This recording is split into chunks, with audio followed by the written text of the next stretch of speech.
this? Are you ready for this? Who wants to be a champion? To change the system, it's part of revolution. This is your moment. Are you ready to fight? To rebuild this?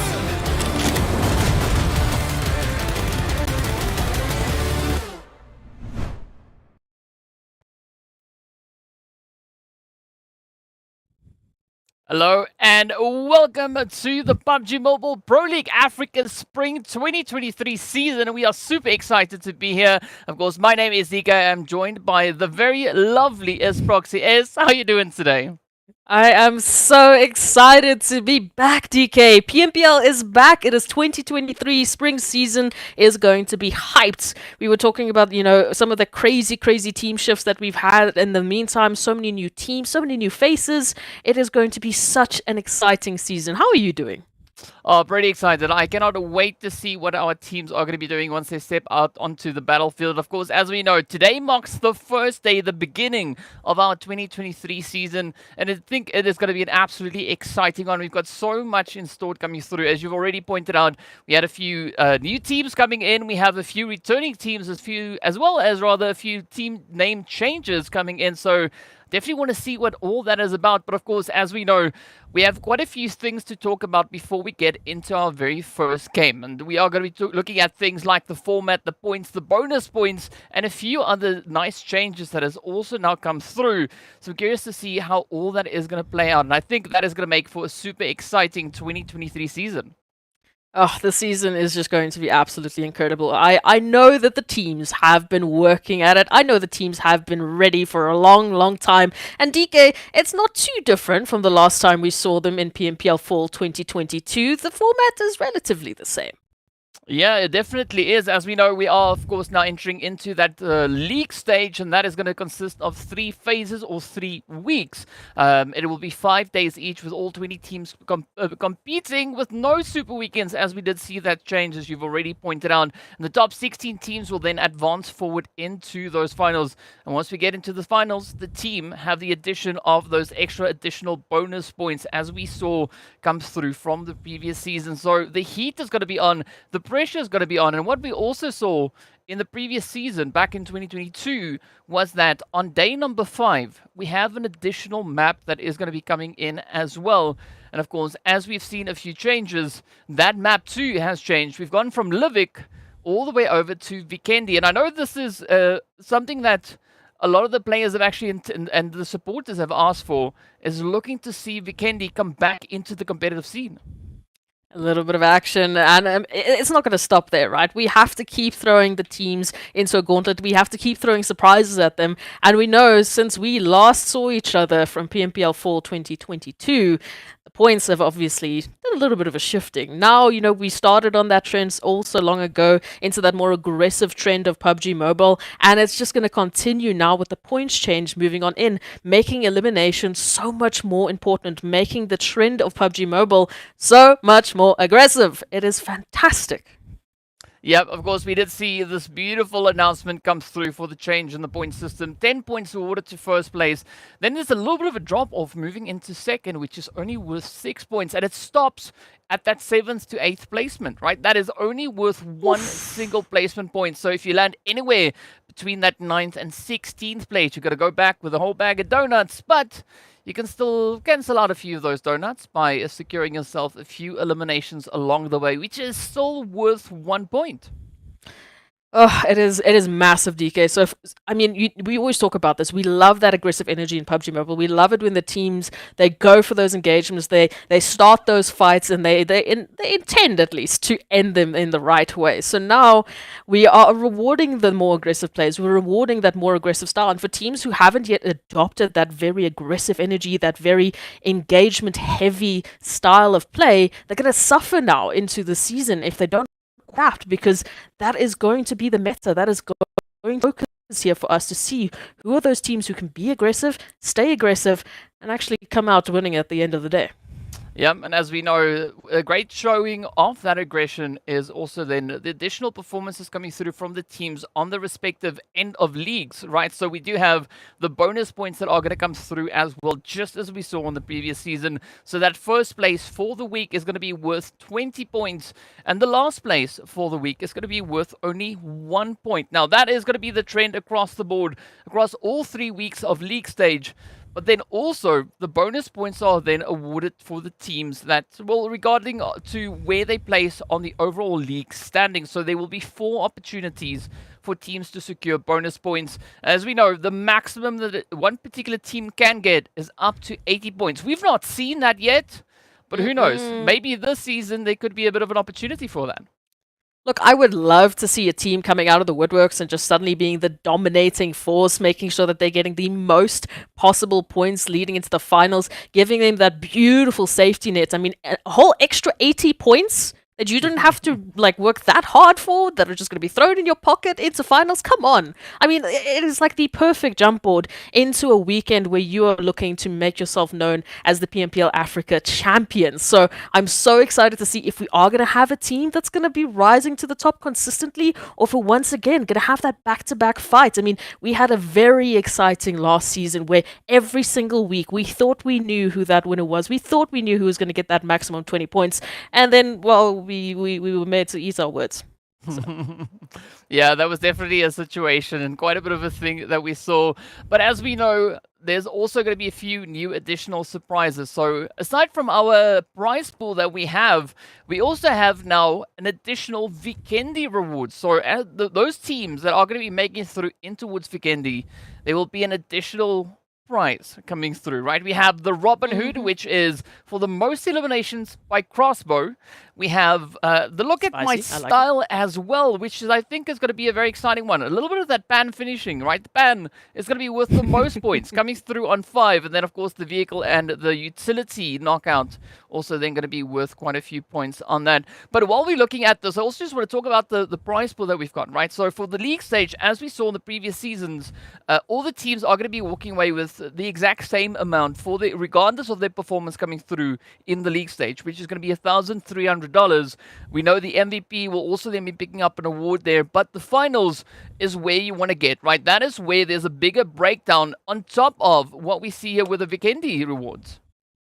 Oh, it's beautiful. So I mean, on top of those league finishes, on top of those, those extra little bit of cash that they can get just for making it to PMPL Africa, we have those 2 bonuses in the form of the MVP award and of course that $1,000 that is awarded to the Vikendi awards, broken down in those various challenges, which I think are going to be very exciting. I want to see what those crossbows are going to be looking like. And I mean, we've seen what these nades are looking like in PMPL Africa. We've seen the vehicle strats in PMPL Africa, right? They have been playing bumper cars since day number 1. So I am expecting a lot from these teams. Yeah, I can't argue with you on that. I am super excited to see how that whole Vikendi bonus thing is going to play out and who will be the players or the teams to secure those additional rewards. I think it adds a nice level of excitement to the whole setup, right? Vikendi, as we know already, is a somewhat challenging map to play on. A lot of times it sometimes gets a little bit disregarded, but it is going to be so exciting to see once the teams step out onto that. And speaking about our attending teams, here we have the beautiful list of our teams divided into their groups. But remember, this is only the groups for this week. There's going to be a little bit of a shuffle from week to week to week. So they can't get too comfortable, right? And we can't get too comfortable saying that, CRYPTICS is in Group A or Titans is in Group B, because no, it's just going to change every single week. So they can't get too comfortable in their slots. I mean, everything's just constantly going to be changing. And we want to keep them on their toes, DK. They can't get too comfortable. Oh, no, they definitely can't. And of course, as we look at the teams, we have a few returning teams, as we've mentioned before. Of course, also then a few new faces, right? We've got TIMEOUT Esports there. We know URUS Esports is also just one of those teams that had a bit of a name change. Black Hand also being one of the teams, the former Slime 4KT. But then we see other names that we do recognize, like CRYPTICS. We see Titan Gaming also up in the mix. And it was interesting to look back at the previous season because we know Titans, they took the league stage, but CRYPTICS stepped up and they claimed themselves the finals. But Black Hand, back then known as Slime 4KT, they took 3rd place in league and in the finals. And for me, what's important from those statistics, right, is if you take a look at it in terms of eliminations to placement points in every single one of those scenarios, even though Titans, whether they were leading or not, they were ahead in terms of eliminations. And we know eliminations are going to be the main focus coming back into the season because of the point change. So, yes, there is a point to say, look, CRYPTICS, I mean, they don't really need an introduction. If you've been watching PMPL Africa, you know the name CRYPTICS, you know their players.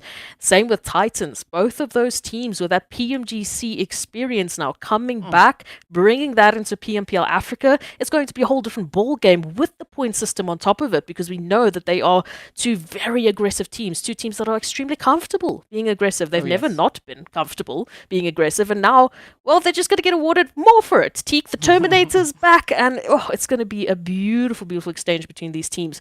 The only question is, like you said, so many new challenges. Are they going to rise to the occasion? Are we going to eat our words in the first map? Who knows? Yeah, I want to see a few of those dark horse performances, right? I want to see a few monstrous performances even come through from our defending teams that have already had the opportunity, that have had their go in the previous seasons of PMPL. So, on that, we also then going to segue to a big shout out to our sponsor there, Monster Energy, our official energy drink partner right here for the PUBG Mobile Pro Leagues. And I want to see who's going to crack open those cans once they step out onto the battlefield, right? I want a can of Monster being just swung all over the place. I want to see an absolutely exciting bit of action come through. And of course, as we know, we are going to be working through our map rotations as well. And as we saw in the previous season, there is going to be a change up from day to day. So whatever the lineup is for today, that is going to change entirely moving into tomorrow's games. And I think that, again, adds to the level of the complexity, right? You just can't get all too comfortable and really get set in your ways. You always need to bring that extra level of adjustment through as well.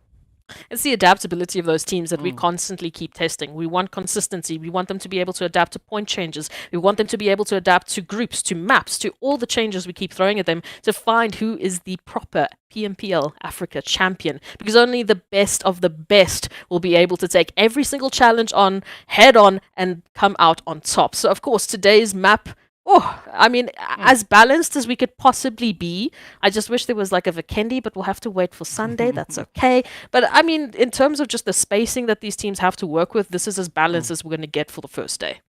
Yeah, I mean, the first day is always the nicest day, right? You have a beautiful Erangel sandwich, a little bit of that Sanhok action in the middle, followed up by Miramar on either side of that. But I think the most important thing also then to look at on this graphic is going to be the team or the group rotation. So in our very first match, Group E are going to be sitting it out. They'll be joining us moving into game number 2, but then it is the opportunity for Group D to have a bit of a rest, then C, then B, and then of course moving into match number 5. Group A will have completed all 4 their maps for the day. So this will again kind of promote that opportunity for teams to continuously try and push the envelope, push it to that extra next level.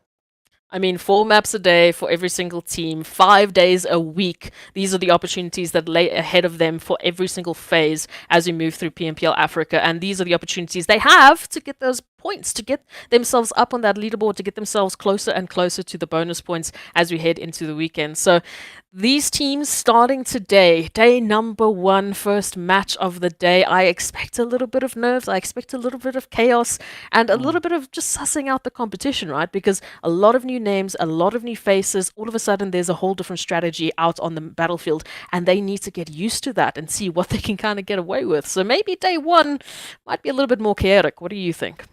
Well, I mean, so I got to ask you this. You're talking about the chaotic side of this very first match, right?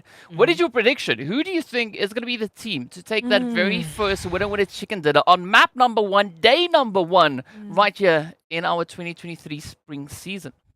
I mean, we've only been here for a few minutes and you're already putting me in the hot seat, but that's okay. I have to. It's my job. Look at this man. So, I mean, there's a big talk when it comes to Titans and CRYPTICS. I mean, they are two names that we don't really need to introduce much. Coming through from the PMGC challenge, coming through from the performance that they put out. Obviously, I would lean a little bit more towards Titans because they came through 18th overall in the PMGC 2022, whereas CRYPTICS went out a little bit earlier than they would have wanted to. But they are both teams that I would not underestimate. However, there's been a lot of roster shuffles. There's been a lot of changes now moving into today, moving into today's tournament. And looking at the scrims, I'd be hard pressed to 100% say any single team. I want to lean towards CRYPTICS. I want to lean towards Titans, but I feel like there's going to be a new challenger. There's going to be something that we're not going to be expecting, and I'm here for it.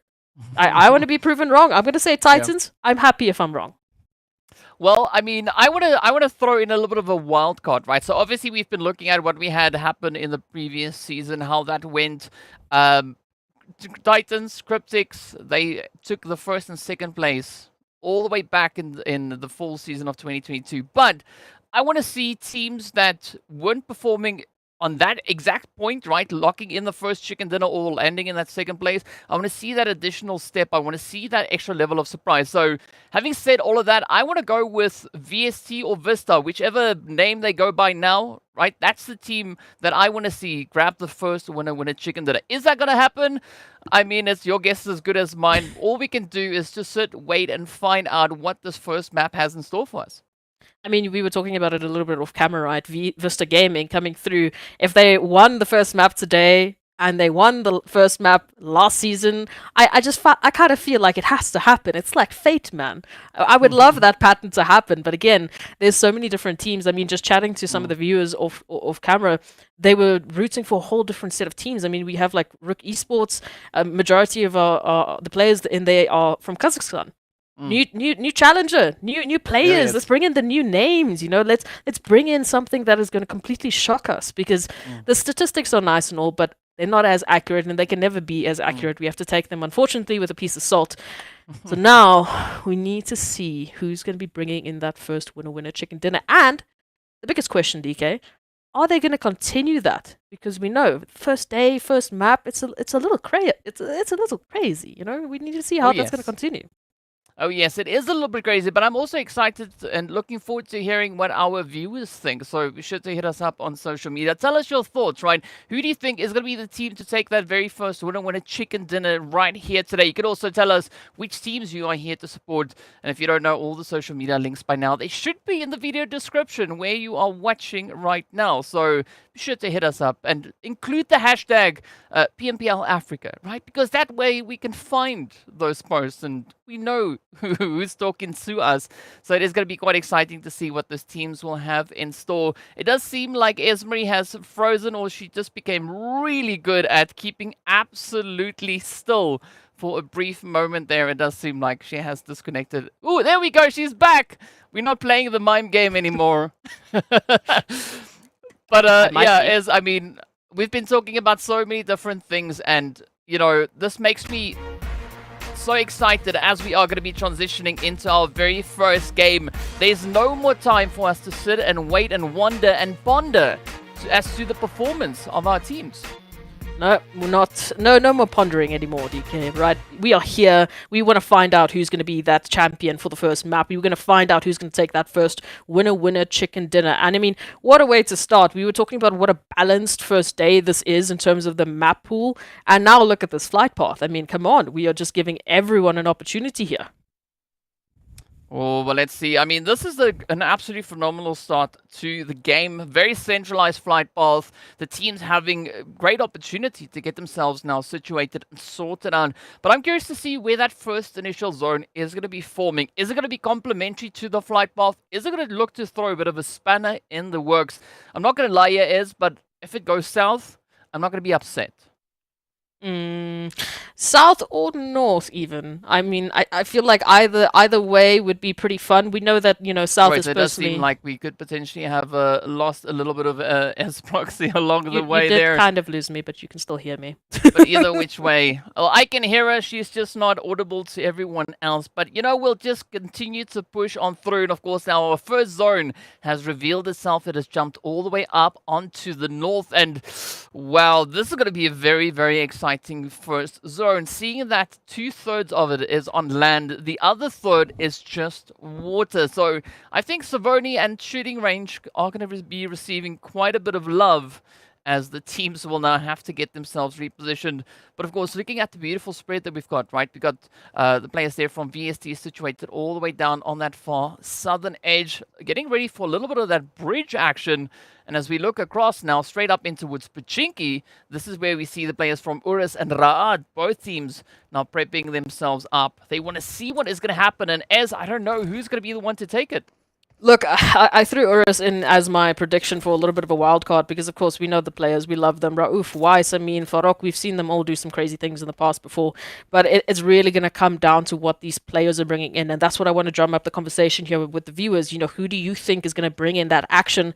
Rad, I mean, they really, really have a lot of supporters behind them. Can they keep up to that expectation? And do they really want to be taking an engagement this early? I mean, with this new placement points, you know, change, maybe it is. Maybe this is the start that they want to take as soon as they get themselves looted up. A nice early engagement before the other team gets too looted too quickly might be what they need. Oh, let's see. I mean, like if there's ever a point to strike, early game is the best place, right? Because then you know that your opponents aren't necessarily that looted up just yet. You still have a bit of a jump that you can still get on towards them. So I want to see if there is going to be any of that early game action, but then I'm also curious to see who's going to be looking to set themselves up in preparation for the later few stages. And that is where I think the most important positioning will essentially then come through. It's going to be very interesting. We already see VST or Vista, unfortunately, taking a little bit of damage as they were just making their way on through. But hopefully with a little bit of meds, they should be able to get themselves set up nice and early. We're not seeing any eliminations just yet. These teams are taking it quiet. And I don't blame them, DK. Like we said, we keep hyping up the fact that there's so many different names, there's so many different players that they suddenly now have to deal with. There's a little bit of that sussing out that needs to happen. You know, what can we do against these teams? How do they play? What kind of rotations are they going to be making? And how can we circumvent that until we really have to get into the action? Because that's going to be the key, is choosing when to start your engagements as safely as possible. And for Hazard right now, well, the name is quite suitable because they're just out in the open, running with no gear, and I am personally getting very nervous for them. Oh yes, this could definitely be a little bit of a risky play, and you got to say this is a very hazardous approach to take to the very first map, right? But either way, they'll figure it out. Had to work in rather all the names into that one. But you know, sometimes we need someone that is not necessarily landing themselves right on the loot. Unfortunately for, well, the players coming through here from the timed out clan, they have now the opportunity, while it's still a little bit quiet, to get themselves geared up and maybe find some good loot somewhere. I would love to see it. We already do see a little bit of that rotation coming on in for some teams. Like we just saw, still towards Military Base Island, they need to get a move on a little bit sooner. I do like to see the Titans are still kind of sticking to their old, you know, meta by holding those bridge lines, at least towards the eastern side. But that rotation is going to force every single team that was thinking of a little bit of, you know, early camping to, well, get a move on, because we need to get to that zone as soon as possible. Space is starting to run out. Triple Esports, I mean, it's a name that we've talked about before. It's nice to see them back. Icy, Chemo, Thor, Old Boy. I mean, again, these are names that we've seen, and these are challenges that we know their abilities, but can they stick it with this new crowd? It's going to be interesting. DK, were there any names that stuck out to you as we were taking a look at these teams that you think could be very interesting moving on later on into this map? Well, I think that is going to be more based on positioning, but one team that I like, their early start or their kind of preemptive approach is going to be the players coming through from RUKH Esports, right? They've taken that plunge, moving straight up in towards Savernhy right out of the gate. I think that is going to be a position that could bode quite well for them coming into those later stages, because all the rest of the teams now, they need to try and find that next rotation. RUKH, they don't have to worry about it. That is true. I mean, they're sitting pretty as well, because, I mean, what are the chances of someone taking a rotation all the way around to come in the backside and the northern side of Savernhy? And, I mean, they're sitting pretty at this point in time. As long as they can keep their wits about them, as all of these teams are going to be shifting up closer and closer, they should have a very, very important key point into this map rotation. But the rest of the teams, we can see Wave taking a little bit of a dive, setting up, I had assumed, a little bit of a camping point here towards this bridge line, but they weren't quite ready. as we do see MEU making a rotation on through, keeping an eye out. So they know the danger is lurking around the corner, and they would be right so. Now trying to find that cover is going to be important as all of the teams are getting settled in for this next phase. Yeah, and that is where the teams really get to have a bit of an opportunity to see, you know, did they move into the right spot? Is there going to be any potential threats potentially lurking around the corner? And speaking about threats potentially lurking, if we look over in towards Yasnaya, we can see the players here from Black Hand also now making their way on through. But they've got a few teams positioned just towards that southern side, right? We've got URUS just behind them with a few to follow up also then on that point, but you can see already now that DBS is going to come through swinging once again, and that is a weapon that we've really been seeing so much more utilization from. And I just remember us going absolutely mad about that beautiful shotgun, but you can't fault good old CRYPTICS for just sticking it to the rifles. I mean, beautiful shot on in. And it looks like they will be running away with that confirmation. So a little bit of back and forth. We've seen at least 1 or 2 trades now for some of the teams, setting up their early foundation in terms of eliminations. But they still have a long way to go, DK, and so many more players looking for their own chance. Yep, definitely still going to be looking for that opportunity, but looking at what we've got, there's still so many teams positioned out in that blue zone area. I mean, we can see TIMEOUT all the way down, still up in that Sosnovka military island. Titans bringing in an interesting position, still going to be holding towards Malta, but now that zone is not going to give them much option as it centers up towards that kind of Savoni area. And I got to say, I love this because it's going to be such a challenging position for the teams now to play. Now this is going to be a fun one. You know, we were mentioning RUKH, how peaceful their rotation was going to be looking, but now with everyone centering on up closer and closer to Savoni, they've also made the choice to move on closer into center, and I can't blame them. Right now, it is a race for that center because I mean, I can just picture it. I think I might have some PTSD of CRYPTICS in the middle, just doing like a 360 shoot around, picking up eliminations left, right, and center. And I think everyone wants to be in that ample opportunity. Raad also picking up a little bit of a shot, 1 or 2. We'll see if they'll be able to confirm it. It looks like there's still a little bit of that back and forth, but for now, Raad already picking up their first elimination. So we've got 3 on the board so far, DK. Yeah, and as we know, Raad also being one of those returning teams, and I want to see with how much confidence they are going to be moving into the season of PMPL. But again, some very bold moves being made here, but that is what we want to see. Teams looking to break the mold. Of course, we got Blackjack here just watching on as Black Hand are going to be rotating up just ahead of them.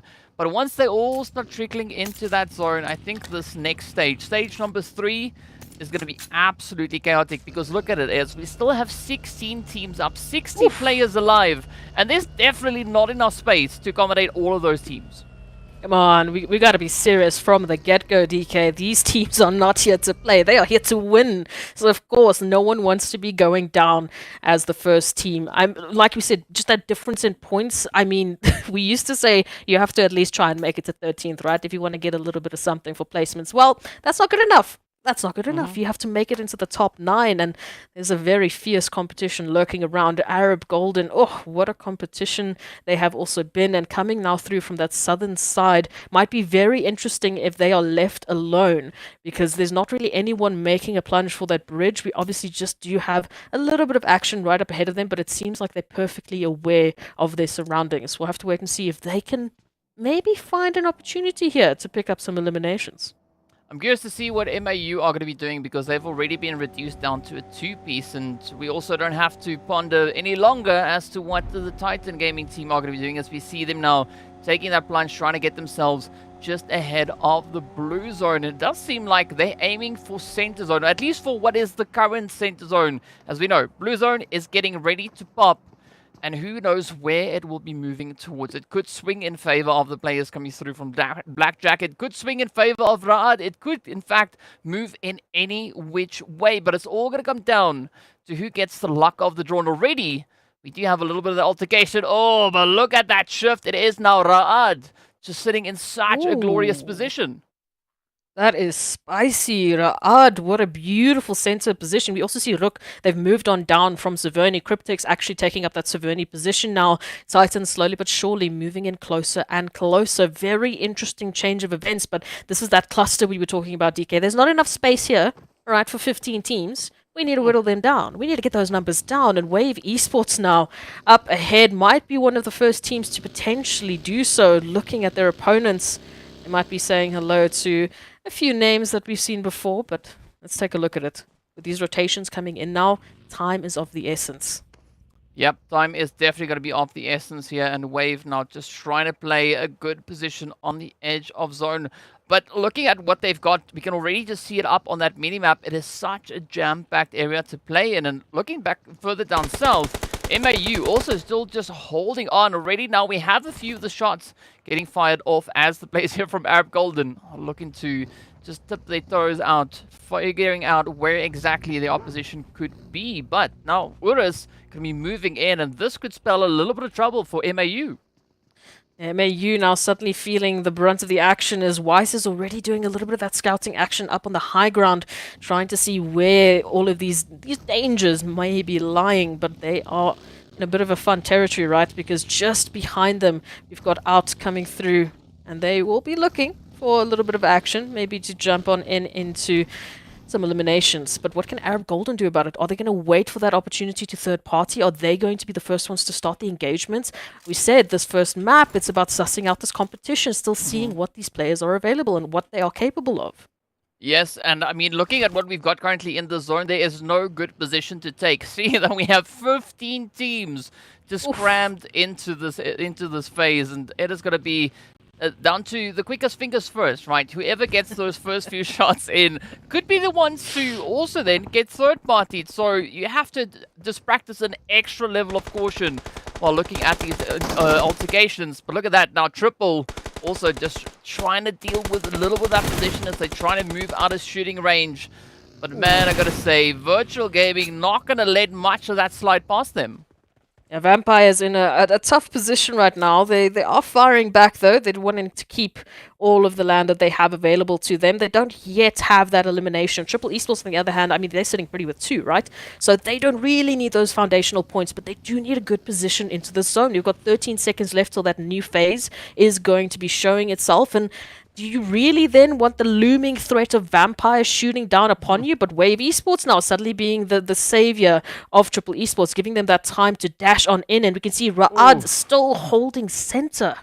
I just realized I called the Vampires something It's completely different. But it's okay, it's okay. We'll get beyond that. Too many new names. Yes, I mean, so many similar looking letters out on that field, but I love what we have happening on that southern edge with the players there from TIMEOUT. We got URUS in the mix as well as MAU. Arab Golden also just riding on the side there, but teams look super relaxed up in the north. I mean, there's not all that much happening. So CRYPTICS actually being partially zone blessed because all the opposition are situated quite far away from them, and I think that is going to allow a great opportunity to strike come through from that northern side. But as we know, the blue zone is going to start closing momentarily. That will apply that extra level of pressure. But MAU, they are not going to flinch. They're going to try and hold on to this position as long as they possibly can. But now, is they going to get rushed as Farokh and the rest of the team now just come knocking on their door. They want to clear this area before moving forward. And what a beautiful hit comes in. That is a YC down, just getting knocked out alongside Farokh, and MAU definitely a force to reckon with. Oh, MAU reduced down to 1, but you can't discount it just yet. The cavalry is going to be moving on in. Raouf looking to clean on up, and they need to do so quickly. DBS on out, looking for the connection. So far, Bum Bum has been quite the force to reckon with, but will they be able to do this in time to save their teammates? And will Arab Golden suddenly rain on in with a few nades of their own? I mean, they have to be really quick about it because Arab Golden are going to come knocking on that door as well. And now we can see that is MAU having quite a few of their tickets punched. They still have Bum Bum in the mix. Raouf also just holding on for dear life right there on the side. Ramsey, however, finding a nice little bit of an off position. But TIMEOUT are going to come knocking on the door here as well. So again, all the action now just starting to boil over. Bum Bum trying to strafe this way and that. Vampires are the first or second team rather to fall. But now, Arab Golden still going to be holding on to the ridge. Raul super low on that health, and we can see quite a bit of carnage unfolding. But will Bum be able to get it? Not landing the hits out of that windowsill. I'm hoping for a jump. Come on, Bum, give us that jump. Do it. Do it, please. Oh! This is what we love. This is what we love, right? I'm just seeing Arab Golden. They're tweaking, they're peeking, they're just, applying a little bit of that pressure, just poking and prodding at the bear, but not really investing fully so that they're keeping their numbers, but they're looking for those free eliminations. I mean, URUS Esports, on the other hand, they have been reduced down to 1. Yes, they won the fight, but at what cost? Just because of the sheer number of teams that suddenly just jumped on into the action. TIMEOUT's still involved in this. They could jump in. Ooh. Yeah, they definitely could, but I love the action. I'm sitting with the biggest smile on my face right now. Oh, and that is Rauf falling down. URUS getting sent back to the lobby. Arab Golden now looking to jump at the opportunity here, already sitting with 2 eliminations up. We also then see the players coming through from Triple Esports, already securing 4 eliminations. So quite a bit of work has been done. But now as we look over on towards the eastern side, it's going to be Titans. Oh, going toe-to-toe with Black Hand, and Koa sends the first nade out. It is Puncher found out. Now B6 falls, and that is the end of the road, as they did have a little bit of a helping hand come through from RUKH. I said it. I'm okay with it. I am wrong. Titans are not going to be the first team to take that winner chicken dinner, and that's okay because look at the action we are being treated to. Triple Esports making that rotation into zone right side alongside Raad, and well, they've got a little bit of company, right? CRYPTICS on the high ground, looking on down, looking to see how they can get involved. Wave Esports coming in right behind them. VST from the south. Arab Golden, after a beautiful exchange, they're moving into the southeast as well. So all of a sudden, this zone, it is getting cramped, it is getting uncomfortable, and Wave Esports are looking for El Chapo. Yeah, they're definitely going to be looking for El Chapo, but as we know, that is going to be the least of El Chapo's worries, as there's still a decent amount of those CRYPTICS players positioned just on the off angle. They meanwhile Lag are going to be meeting their end here as they get sent on back. El Chapo now trying to venture out from that underground hidey hole, and up comes the hits, finding a little bit of damage onto Wave. But again, a very interesting position being played here by CRYPTICS. Wave, I love what they're doing, but ooh, it looks like a very, very challenging position.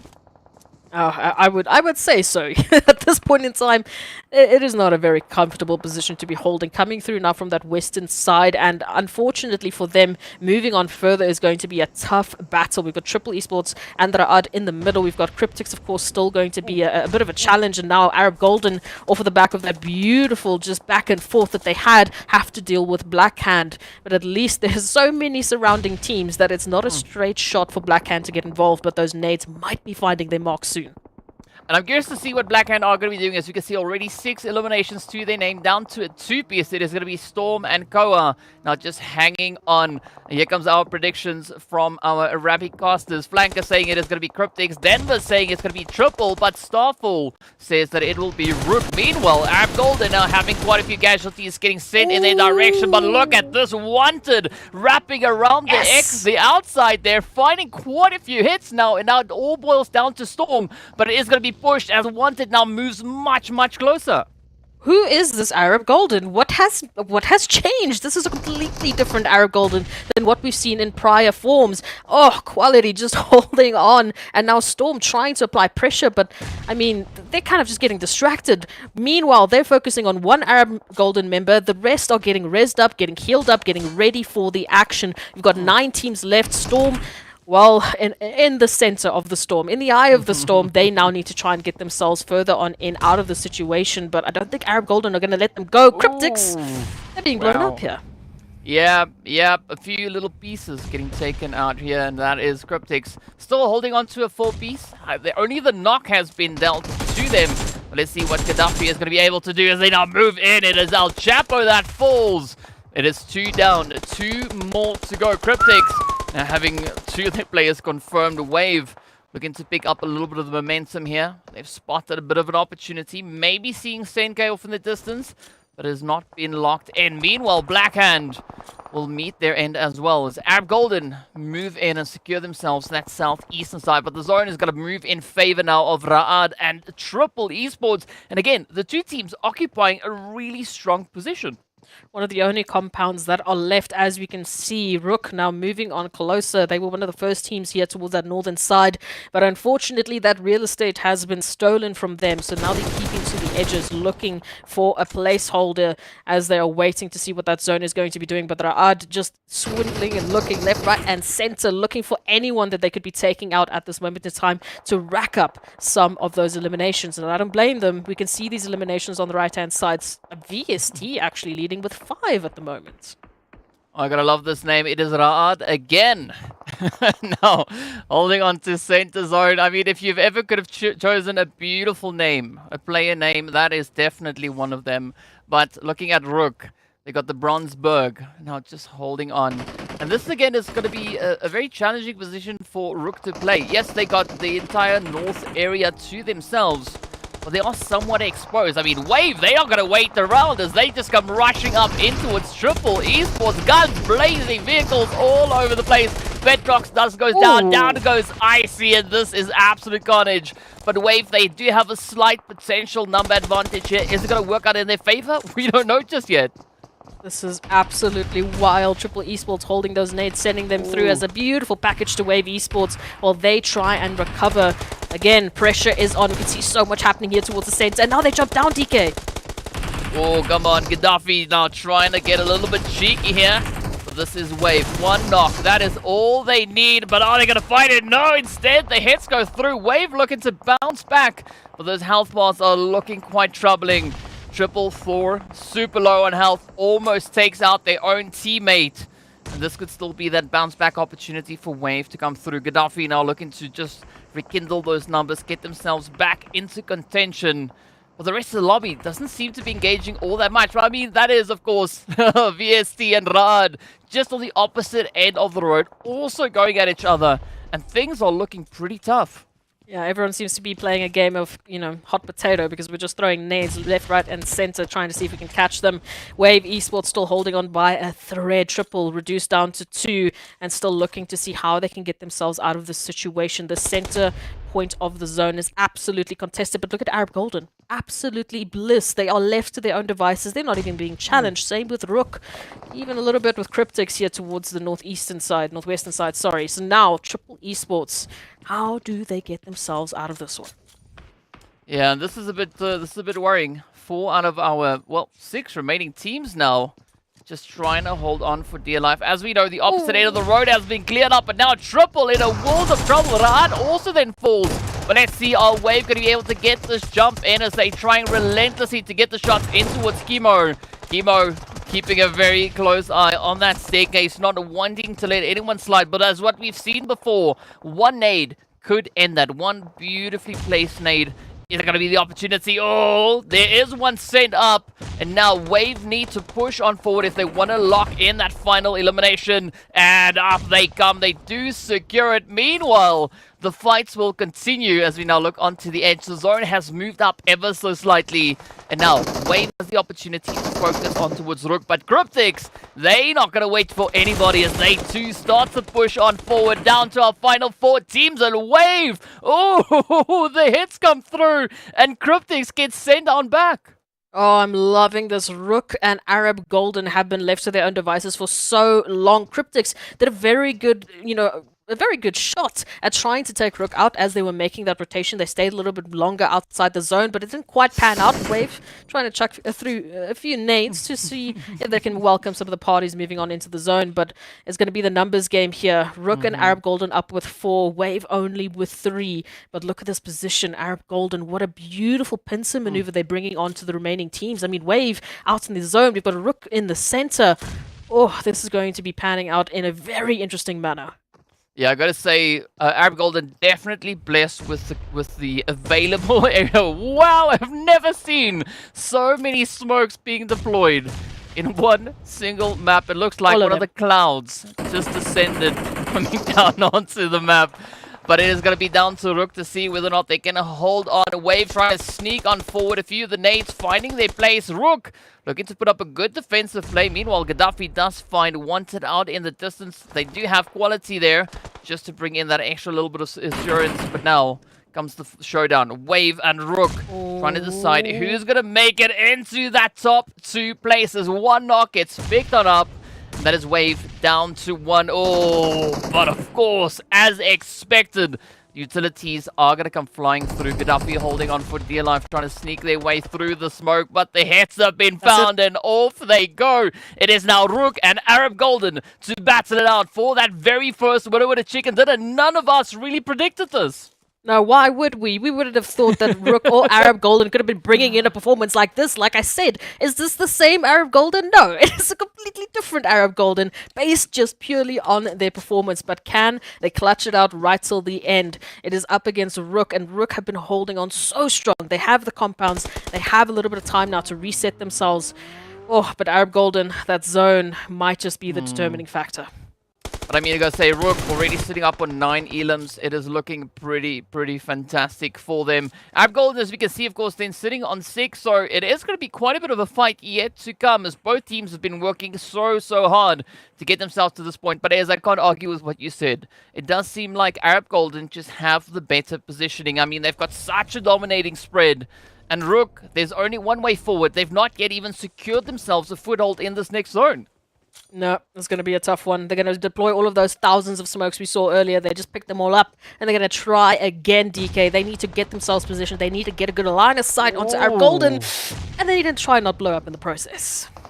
Wow. Arab Golden are looking to just pinch the side there of Rook, but it's going to be Bronsberg looking to make a quick break for it. Meanwhile, Pusher also just rotating out to bring in that reinforcement. I think this is a beautiful call being made here by Rook, looking to rather divide and conquer instead of trying to push up as a full unit, especially at this stage, especially at this point in the game.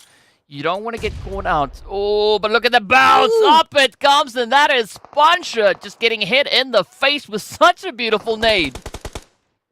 Oh, you can't look at this. You blink for a second and you might be missing all of the action here. Rook, they are taking some hits though. It is not a one-sided battle. We can see a one-for-one trade coming in, and now the push has to be here. Surely there has to be a deciding factor for either side. Well, this is going to be Arab Golden's opportunity now as they start pushing on forward. Wanted now just running in with the vehicle, does pick up that confirmation.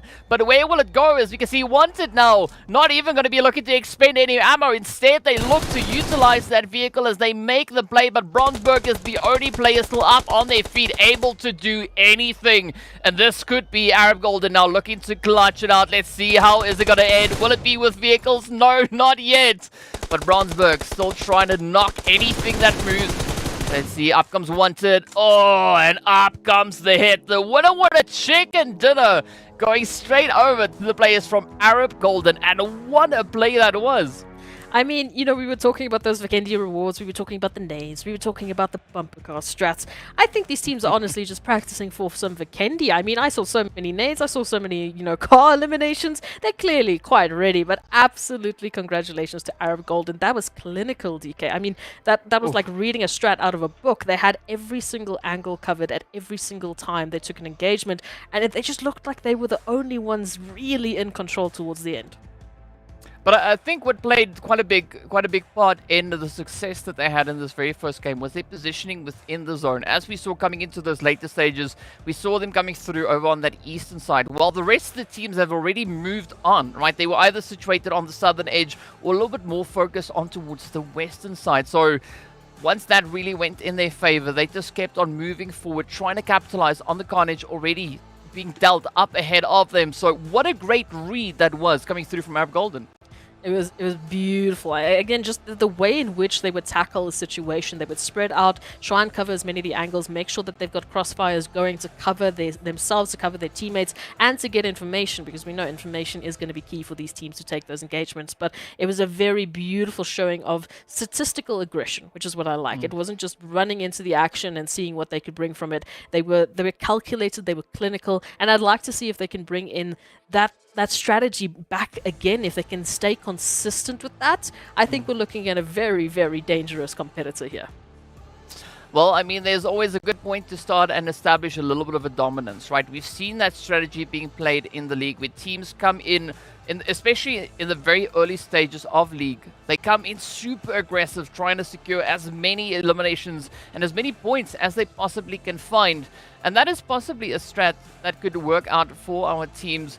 But of course, we could also then have a bit of an opportunity to see what those match rankings are, just to see how many points the teams were able to secure off the back of this very exciting first match.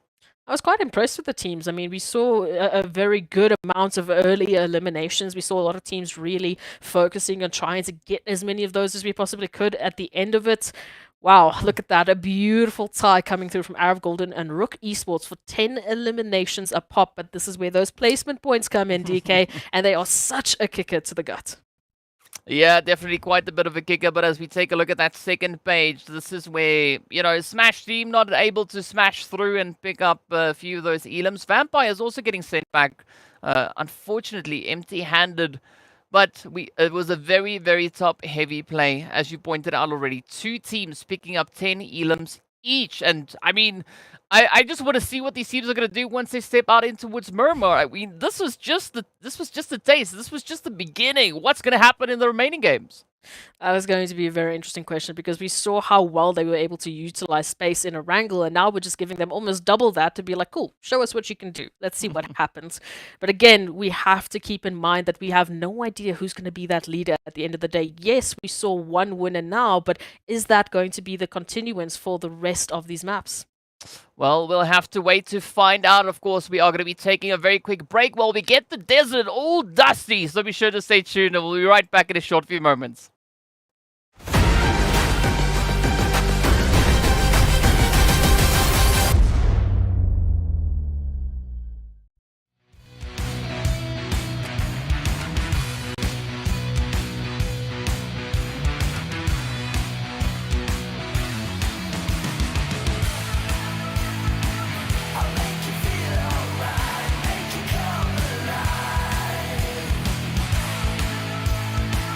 I'll make you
Hello and welcome back to the PUBG Mobile Pro League Africa Spring season for 2023. You're on the desk here with myself, DK, and of course, Esports. And if you're just joining us, you missed out on a very, very exciting first match kicking off the action with Arab Golden just riding that wave, securing themselves a glorious 20-point start to all the insanity that we've seen so far. But this is absolutely what we were looking for, right? This is the start that we want to see come through into this season of the PMPL. This is brilliant. I mean, we had a little bit of that conversation about, okay, who's going to go to the top? Who's going to be the first team? And I'm happy. I'm happy that I'm wrong, because that excitement, that unpredictability is exactly what we need for the season. We need a new set of champions. We need the teams to push each other to higher levels than they've ever done before, so that the next PMGC rolls around, we've got Africa teams just representing right until the end. So I am loving what I'm seeing, and I want it to keep going. I'm right on board with you on that one. And of course, now we also have to give a big shout out to our sponsors as well. So big respect going out to Monster Energy, our official energy drink partner right here for the PUBG Mobile Pro Leagues. Now, we've already seen a few teams unleashing the beast as they stepped out onto Erangel. But as we know, coming up next, we are going to be venturing over into the luscious, dusty land of Miramar to see what the teams are going to be bringing through, who is going to lock in those long-range altercations, who's going to be the teams to play these cheeky positions. But of course, it's that time again. Are we going to try and make predictions, or are we just going to see what kind of comes through? I've never been good at predictions, so I'm fine with being wrong at this point in time. So let's just throw in some fun business there. We saw RUKH Esports getting very close towards the end. We saw them surviving the onslaught of not only Triple Esports, Wave, and CRYPTICS. So I feel like they're going to be surviving Miramar. I feel like they need to bring in some action. Let's see RUKH rising to the top on Miramar, and let's see some consistency coming through from at least one or two of these teams. I got to say, I'll be right there with you, right? I think RUKH could potentially stand a good chance to bring a bit of an upset. I'm curious to see what we're going to be getting through from either CRYPTICS or the players from the side of Titan Gaming. I just got to double check who we have, because this is game number 2. So Group D are going to be sitting this match out. But more importantly, Group E are going to be joining us out on the battlefield. So that is going to be Mind Weapon, the World of Battle, the Virtual Gaming Squad, and of course then the players from GREEDYFORKILLS. So there will be several opportunities for them now to prove themselves, and I think it's only going to be a few more moments to go until we see exactly where that flight path is going to be going, what that first initial zone will have in store for us. And another interesting thing that I've also noticed that has now come through as we move in onto that map is we do get a peek at that first zone before the flight path is concluded. Yeah, I never trust that one, hey? I feel like it's too much of a trap, man. I feel like PUBG's just like, oh, you thought you think you're gonna go here, and no, it must be a trick, man. It must be a trick. But we'll see. We'll see if it's gonna be following suit with that one.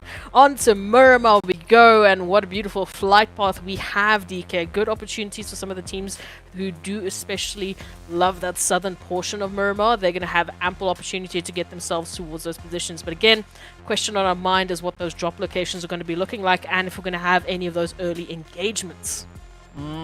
Yeah, I think that's going to be quite important to see, and already we can see one of our first teams down on the ground. That is going to be Triple Esports taking a very early jump down. Wave also already touching down. We got Blackjack following suit. We got Arab Golden, of course, already having a bit of taste of chicken.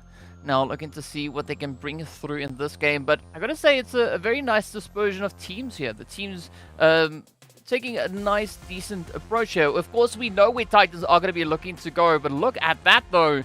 The zone reveals itself, and it's sitting smack dab center on that western side. All right. I mean, this is we very rarely do get to see a zone that sort of follows that flight path. So it's nice to see that at least on Miramar, it's behaving itself for today, and we've got plenty of opportunity for the teams over towards Monte Nuevo, El Pozo. There's some great opportunities there to get some good positioning early on. We already do see Titans and CRYPTICS fairly close to one another towards that southern position. We'll have to wait to see if they stay there and if we are going to see an early engagement. We already see MAU Esports once again in the gauntlet. They are just getting absolutely hammered on these drop sites, and now they might be in danger once again of losing their members early on. That's quite a bold play being made there by Hazem, coming through with that Scorpion. I mean, taking a pistol to an M249 fight, that's quite brave, but as we did see, quite a bit of damage already being dealt there. Fortunately, they were able to find that Mini 14 as well, so a little bit more damage can be dealt. But now up comes the reinforcements right here for the World of Battle. I want to see what they're bringing to the table. Also, one of those newer teams, at least the name is new, right? The team that we've not really seen all that much in PMPL just yet.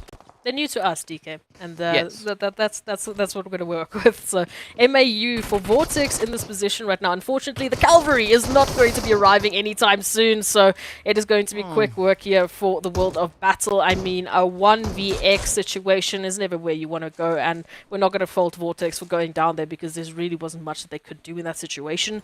But MAU, what I will say, just off of the bat of this Miramar, very spread out approach.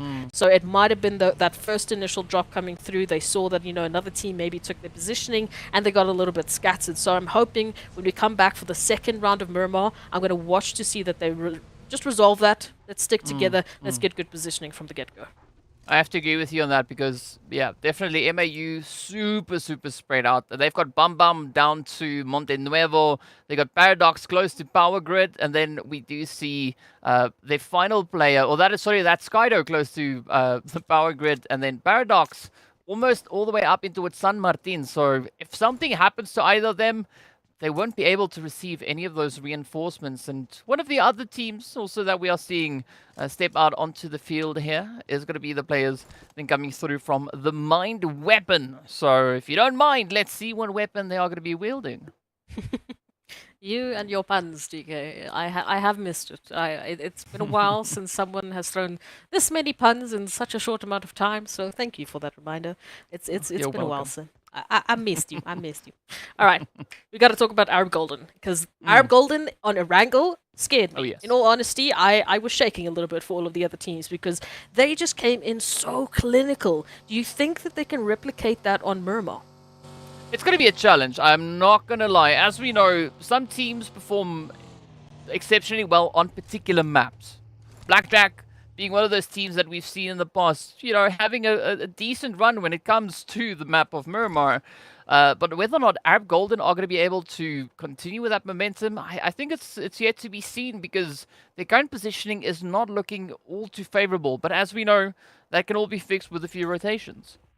That's true. I mean, we've also seen the likes of CRYPTICS and Titans as a good segue to talk about, who've also done very well on Miramar. I mean, they're one of those teams that are super aggressive and are so cognizant of their surroundings. They can hold the line of fire and they can keep themselves in those prime positions just to pick up eliminations, which we know is going to be crucial. So curious to see if they're going to be bringing in that energy now that they've had their first map. We know CRYPTICS has, in the past at least, been one of those teams that have a little bit of a slower start because they take their time to really dissect their opponents, to really get a good idea of how they play. So maybe that's what happened in the first map, and now they're ready to, rumble in the jungle, even though we're not in the jungle quite yet.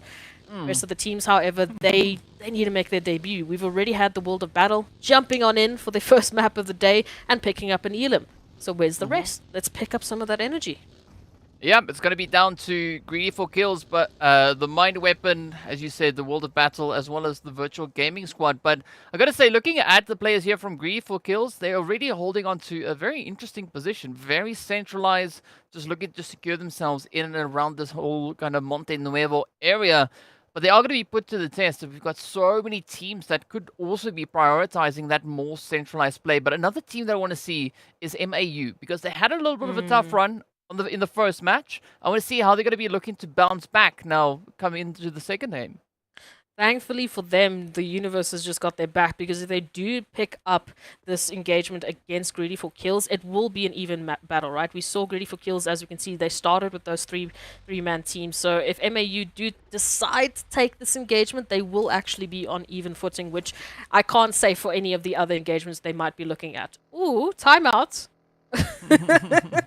I like it. I like it. They've just kicked Black Hand out of this position. Hazard has said, "This is mine. Okay, my wheels are bigger than yours. This is my territory. Please move on. Thank you very much." Well, in fact, both of them are rocking the monster trucks, right? Plaza flying down the hill, Hazard flying up the hill, so we could maybe call this the monster truck hill, as or monster truck mountain, whichever one you want to go for. Of course, now Hazard, those tires are so easy to spot. They are quite big, not as small as the usual vehicles that we have right here over on towards Miramar. But now this is going to be Black Hand also finding themselves in quite a bit of a split, right? We've got Plaza position right here. A little bit further away is where we see Storm and Redox close to the edge. But Koa is still yet to make that push into the zone. It's going to be a little bit of a fun one here. Hazard now, thankfully, that they've pushed themselves out of, they've pushed Black Hand out of this position. They have a beautiful line of sight on towards MAU Esports. So we'll see if they're going to be capitalizing on that. In the meantime, Vampires have already taken a shot towards MAU. So I feel bad for MAU. I feel like every single time they just get cornered, they get absolutely bombarded with the amount of teams that are looking to take them out. So we'll see if they can hold on to their numbers and hopefully move on forward, because they have a beautiful center position. That zone will be moving on in, and we'll wait to see who's going to be making a nice little travel on Miramar. Ooh, wow. Now that is a shift. That is a beautiful shift. Ooh. I mean, Timeout finding themselves already, as we saw, up on those hills, up on the mountain, the Monster Truck Mountain. Now looking to just try and capitalize. But look at this. It is an absolute convergence of teams, particularly coming through on towards the southern side. And this is where Arab Gold are going to have their hands absolutely full to the brim. As Vampire, in the meanwhile, also look to find a few cheeky hits. But we can see those long-range engagements now starting to hit, just nipping at their heels. Unfortunately for Vampires, not causing any damage. So 2 eliminations, that is what we've had so far. Maybe a third coming on in now. MAU feeling the brunt of the action. Unfortunately, I don't know how they're going to get themselves out of this one. But like you said, that convergence towards the south. Vampires, they're going to have a few teams rolling in their sights, like you can see here with Arab Golden and CRYPTICS actually picking up Broly here from Arab Golden. So it doesn't look like their journey is going to be without its sacrifices. We'll see if they make it on in. But Broly will definitely be confirmed here for CRYPTICS, and they are sitting pretty with at least their first elimination on Miramar. Arab Golden still making that trip on in, just getting over this ridgeline. They should be safe for now. At least for the time being, yes. But looking at numbers, Greedy for Kills, we've pointed this out already, or you pointed out, they started off with only a 3-piece, so that is already then coming in with a little bit of a handicap here, and I'm curious to see whether or not they are going to be looking to make the most of the situation. Meanwhile, MAU trying to get themselves back into the swing of things. I mean, Skydo, we've seen quite a few players come through from Skydo before in previous events.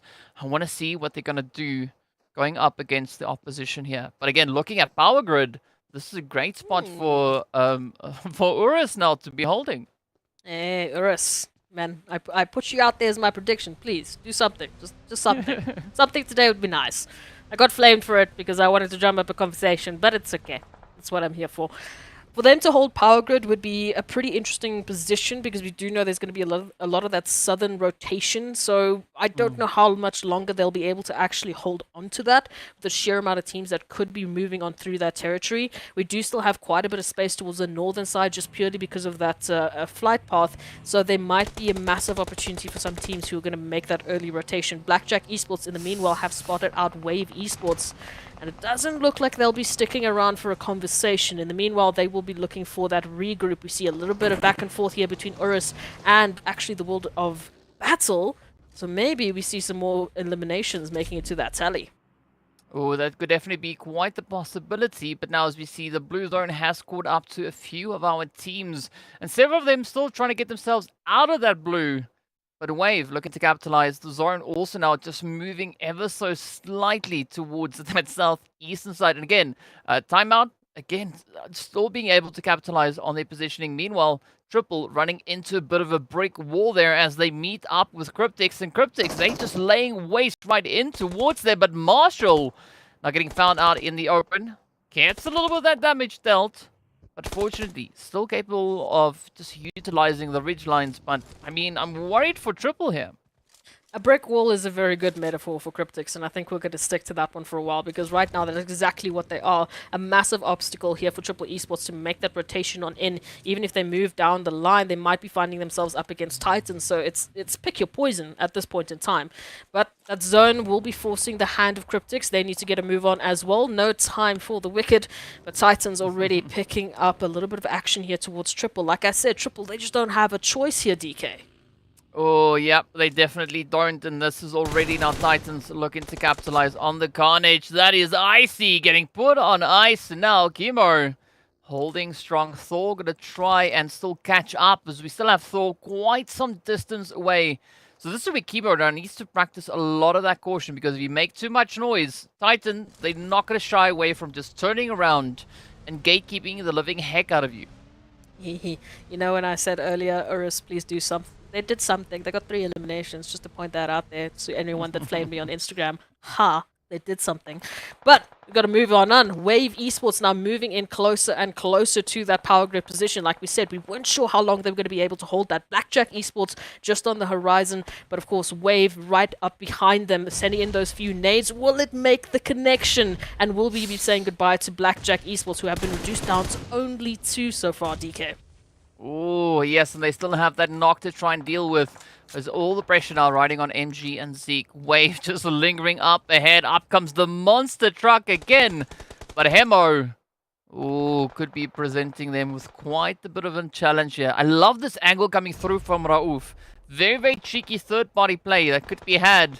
And this could be URUS now looking to capitalize on even more opportunities. Down goes Zeke, as Raouf locks it in. Yep. They are down to only 1 MG. I'm not quite sure where MG's going to go from here is. Yeah, look, there's not many options. I said this for Triple Esports. We just see it happen here. It might be the same now for MG on the other side of things. Triple Esports, goodbye for now as the first team, but don't worry, Blackjack will keep you company in the lobby as we wait for this next map. Looking at that zone, I mean, we've got 1 from the World of Battle in the center. We've got 1 from the Black Hand. We have quite a few teams just out on towards the edge line trying to move on into center. Wave now feeling the brunt of the action here from URUS Esports, moving on in, and they're sitting pretty with those 5 eliminations. Oh, it's looking pretty great. It is looking pretty great, but of course now Wave also trying to find a little bit of that bounce back, right? They've been trying so hard to get themselves resituated back into that zone. It does seem like URUS is going to allow them that opportunity as they disengage ever so slightly, just falling back over into its power grid. But now comes the important decision for Wave. Are they going to stick around, or are they instead going to try and wrap around that current positioning, trying to find another entry point in towards the zone? Speaking about entry points, Greedy for Kill now getting pressured as Titan Gaming move in from the one side, already picking up 2 of their players, and CRYPTICS just adding that extra little bit of side pressure. I'd like to say good evening to Titans. They finally made their mark. They're finally back on the leaderboard, but how much longer is the question? We see CRYPTICS on the horizon looking very hungry for a little bit of elimination, maybe a little bit of third party. So we'll see if Titans stick around to allow them that opportunity. For now, that zone shifting is going to mean that they might need to jump into the vehicles, get a move on, and look for greener pastures. But of course, it's not going to be without its challenge. We've got Arab Golden here towards the western side of P6, as you can see, making that rotation on in, or is going to get shot at. So they clearly have a warning that those compounds unfortunately have been taken. Thank you very much. So move on out. Well, Arab Golden trying to defend their position, but also now Lazy Boy looking to capitalize on a little bit of the vampire action as we got Ninja up on the ridge. That blue zone is going to be forcing all the team's hands here, but they still have over a minute to go until the blue zone closes up completely. I'm curious to see what Vampire are going to be doing, right? We do see D3S and Savage already securing some form of a foothold, a bit of an anchor point coming into the X zone. But D3S, oh, playing a very risky game and completely exposed to add on to that. Oh, that is not a bear that I wanted to poke at the situation. We need that backup to roll on in. If they are going to take this engagement, they need to do it with full force. They can't let only one of their members go up against the entirety of CRYPTICS. That's a little bit too much of a risk for me. So let's see the teammates come on in. Let's see those crossfires being established. They need to come in as soon as possible. Yeah, Ninja already now looking to join the party, but I like the fact that Savage is just keeping a slight off-angle play there. Not getting all too up close and personal, but let's see how this one will pan out. Now comes the rush to the push. Oh, and it is Marshall just laying into Ninja, securing that head. Savage now looking to just capitalize on a little bit of that ranged defense. But D3S in a world of trouble. As soon as CRYPTICS decide to push over this ridge, it is going to be the end. Yeah, there we go. And that is now Vampires down for the count as CRYPTICS just keep on rolling. Oh, Wave Esports, they wish they were rolling on forward, but no, Titans has them anchored into this position. Teak, the Terminator, moving on in for the finish, and they find Gaddafi down to the ground. They go. Wave Esports, goodbye. And CRYPTICS and Titans are back, baby. They're bringing in those eliminations. The rest of the teams might be a little bit scared, but we are seeing a beautiful spread of eliminations for the rest. Will we see some competition here for these two heavyweights, or will we see a completely different league towards the end? We're going to find out soon, but here we have it. That Zoro now just centering up ever so slightly. Again, the World of Battle finding themselves still relatively positioned center, but is it going to be a position they'll be able to hold on for much longer? Meanwhile, timeout. Yeah, I'm not quite sure how they're going to be able to get out of that play, because we got CRYPTICS as well as Arab Golden now held up within the vicinity, but RUKH, I mean, they're not going to be phased. Instead, pushing on forward. Marshall now just laying into it. As you can see, Dasher absolutely barraged with those hits in the blue zone, adding onto the carnage. And that is timeout, reduced down to potentially maybe one. Arab Golden not in a great position themselves. They would love to have gone back for their teammate right now, but timeout or CRYPTICS would be able to see them. So unfortunately, they will have to move on as a two-piece, but they are right at the entrance of the Lion's Den. CRYPTICS holding this high ground, and you can see this rotation that they need to take is going to be tough because the zone is further out. But if they do make that move, CRYPTICS has a line of sight, so they need to play the waiting game at this point in time. You can see Marshall scouting out, looking for that opposition. Does see quality, so yeah, goodbye. Sorry, there's nothing much you can do there. Yeah, but I mean, I gotta say, this is a very satisfying performance coming through from CRYPTICS. So we did see that absolutely insane play that they brought through for the entirety of the finals back in 2022. But how are they going to be able to pick that up now moving through? Already, they're looking to try and prove quite a bit of a point. Already 9 eliminations up. I mean, Marshall cracked as ever, right? That is no surprise. But where will that stop as we now move over towards Arab Golden? And it is now down to RUKH and Wanted, still trying to find a little bit of a hiding place. Yeah, like we said, they have to play the waiting game. They don't really want to get involved in a bit of a three-way battle here between Titans and CRYPTICS. No, thank you. I wouldn't want to get involved either. So they need to play the sneaky game, the sneaky angle. But will they be quick enough? Or will Marshall be able to spot them out or the side of Titans? We can see so close. Puncher going to be making that move on out. And for now, it looks like they're safe. CRYPTICS, they're going to be jumping into the vehicles. We do see RUKH trying to be a little bit cheeky, but P6 has got their teammates back, and they do get that instant knock. Will they be able to get the elimination, though? We don't know just yet, but whichever way they look to play it, they have to be super quick about it, because URUS could also now just pop over that hill and have a bit to say. But so far, Titans looking pretty decent, pretty strong. 7 elims up, down to a 3-piece, and we've seen some phenomenal bits of action come through from all 4 their players. But now Puncher, Teak, P6, I mean, they're going to try and push the team all the way to that very end. Absolutely. We can see just moving on up.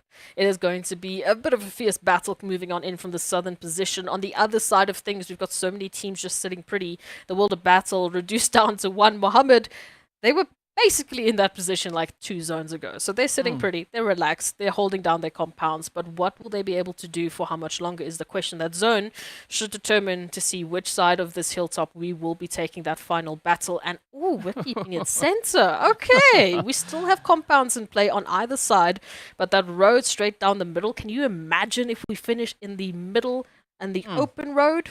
Wow. I gotta say though, if Muhammad knew that they were gonna be this zone blessed, they would probably have, you know, gone for a coffee break or something. Because, you know, you don't have to worry. No one's going to push the building just yet. In the meanwhile, it's still going to be a little bit of a tough play, especially out on the edge of zone now with CRYPTICS trying to find a bit of a play on forward. They have to try and push straight through the Titan squad. But it doesn't seem like CRYPTICS are going to be all too phased by that, as they now do find Puncher. They do find the entire squad, and that is Titan getting sent right on back. Excuse me. I mean, I feel like CRYPTICS just came to make a statement. You know, we were hyping up how Titans were just close to leading in every single situation in the previous PMPL. CRYPTICS said, well, too bad. This time we're going to be the ones taking the most eliminations. Thank you very much. URUS Esports here, still holding here towards the power grid, right alongside Lag Esports, who have been a thorn in their side for so long, DK, but they haven't made a move. They've just been sitting pretty. They've just been getting information. Will they finally make their move? Well, we are going to find out soon enough where this one is going to be going, as Lag also now come venturing up into the side of the zone. I'm curious to see what Lag are going to be bringing in, though. I mean, we've had them over on Erangel. Now we get to see them play through right here up in towards Miramar. But how will this one turn out as the shots already connect on through? That is 2 players down. Mexico now falling alongside their teammate, but RUKH looking to shake things up even more so. And you just see those boxes going up in all directions. But Weiss with that DBS looking absolutely cheeky. And we got Marshall rocking.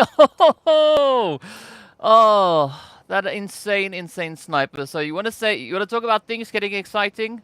This is what we're going to have right now. This is beautiful. URUS, just a beautiful setup there. And unfortunately, Lag didn't have the cognizance. They didn't see that one member just lying in dirt, waiting for that push. Beautiful crossfire. But now let's see what Virtual Gaming and Black Hand have in store for us on the northern side of the zone. They've been quiet for so long, and now, unfortunately, there's no time like the present to make a little bit of noise. Yeah, and up comes those hits. It is going to be Black Hand now. Oh, not having the kind of play that they would have wanted. 6th place with only 1 elimination to their name. But to give them mad respect going through to the players coming through from Virtual Gaming Squad, as they just defended the edge there. But now as we move on, is going to be the players from the Mind Weapon going toe to toe. Mohammed gonna receive a few unwanted visitors, but let's see what Marshall is gonna do with the one-hit wonder. Man, CRYPTICS, I mean, like, give them any weapon and they are absolutely devastating, but give them a weapon like this one, like Marshall's holding, is, I mean... Nah, it's too much. It's too good. Like, come on. CRYPTICS already sitting on 14 eliminations. Now, with this weapon in hand, Marshall is going to be a menace to every single team on this map that's still left standing. So, right now, the Mind Weapon, yeah, let's get a move on. Let's get ourselves out of the situation. CRYPTICS has got your number. You need to get out of this, but we've got Mohammed that's going to be staying quiet, so I don't think they should really be a threat here to the Mind Weapon's rotation, but Virtual Gaming is going to be that kicker. They are going to have a perfect line of sight if the Mind Weapon chooses to make a northern rotation. URUS coming through from the south might be picking fights with CRYPTICS momentarily, but Mohammed going to be spotted out here, DK. Unfortunately, the game of cat and mouse has been caught out. Yeah, there's no more hiding. It is now time to face the music. Well, let's see whether or not Mohammed will be able to successfully compete in this 1v4. Max already cooking up that nade, and this could spell disaster as Mohammed is trying to hide away, and that is, of course, then. Oh, that nade being pushed to the max. You couldn't ask for any more action here. Oh, this is beautiful, but now we look at our final 4 teams. It's URUS, the Mind Weapon, CRYPTICS, and Virtual Gaming. And again, you cannot for a second take CRYPTICS lightly. Coming through with that PMGC experience, they're clearly showing it. We can also see Virtual Gaming making a comeback here towards URUS. Beautiful shot on through. But again, it's going to be that 4-way street that we need to be worried about as we center that zone towards the street line, DK. There's a lot of open space. Wow, I mean, we're seeing some cheeky hits coming through. I thought that M24 hit was gonna land, but I mean, what a response they received instead. And now this is URUS trying to at least make a bit of a play coming through from the southeastern side. That is Rawi.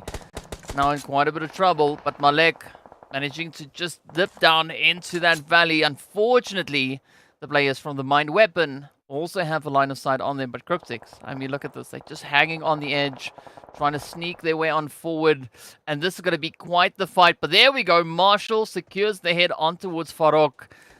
And now, I mean, Marshall is going to be posing quite a bit of a threat to everyone, but is CRYPTICS already on 14 eliminations? They've been that way for a while, DK.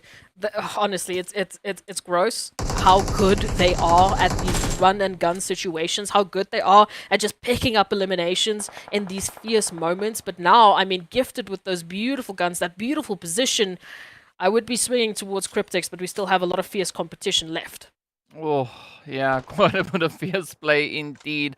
4 teams left, 13 players. It does seem like Virtual Gaming Squad are going to find themselves in quite a bit of a pickle. Yes, they are within the zone, but that doesn't mean all too much at this point. As you can see, the Mind Weapon keeping a very steady angle on them. Meanwhile, CRYPTICS now turn their attention on towards them.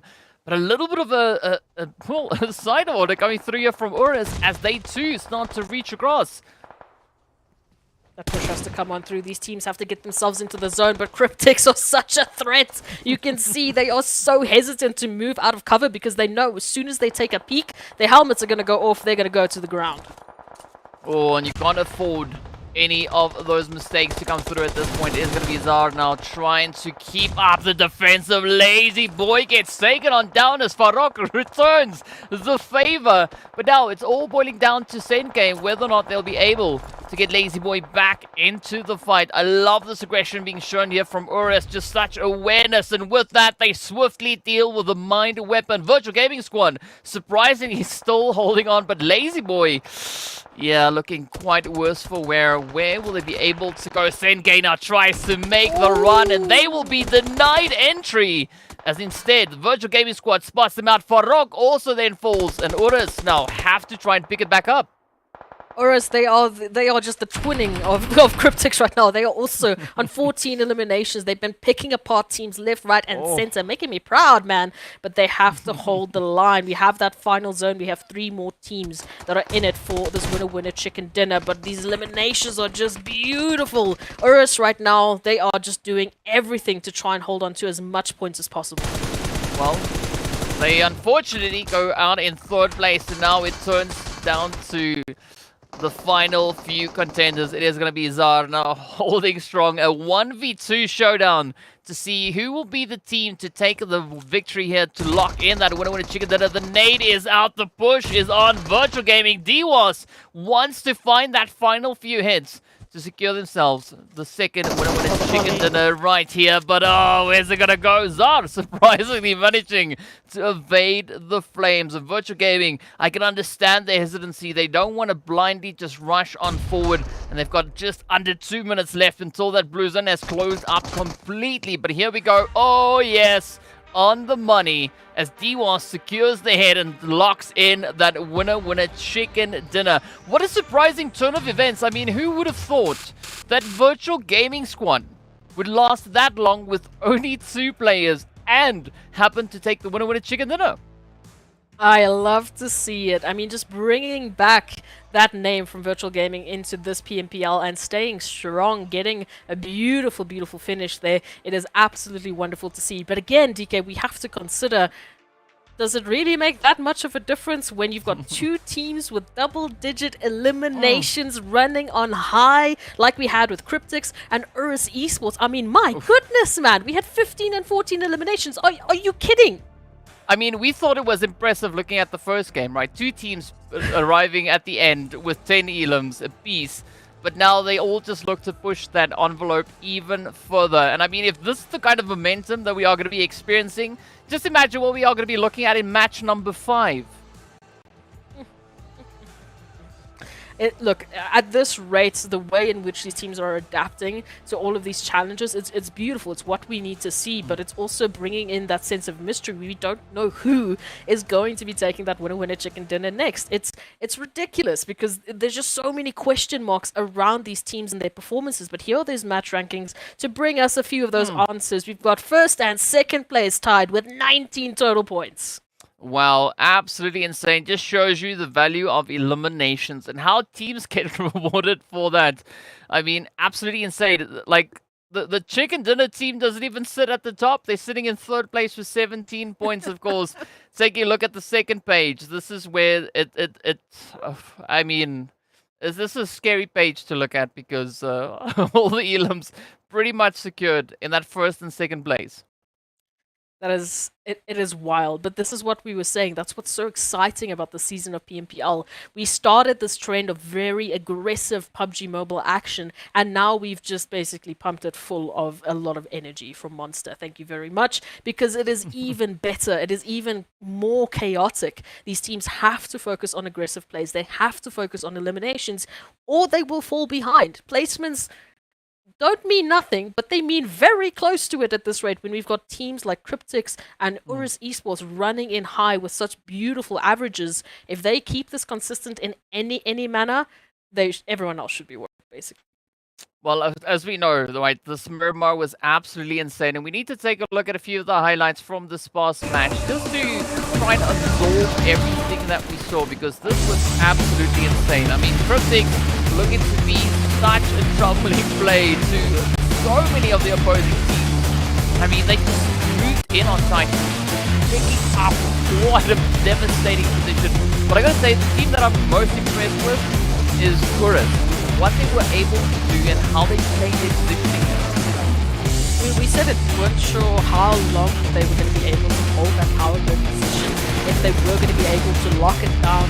And I mean, not only did they lock it down, they actually used it to their advantage to pick up as many eliminations as they possibly could. I mean, they matched CRYPTICS, who we know are just run and gun aficionados. I mean, they weren't worried about any sort of engagement. Even if the other team had the advantage in terms of position, they were like, not good enough, hey? Sorry.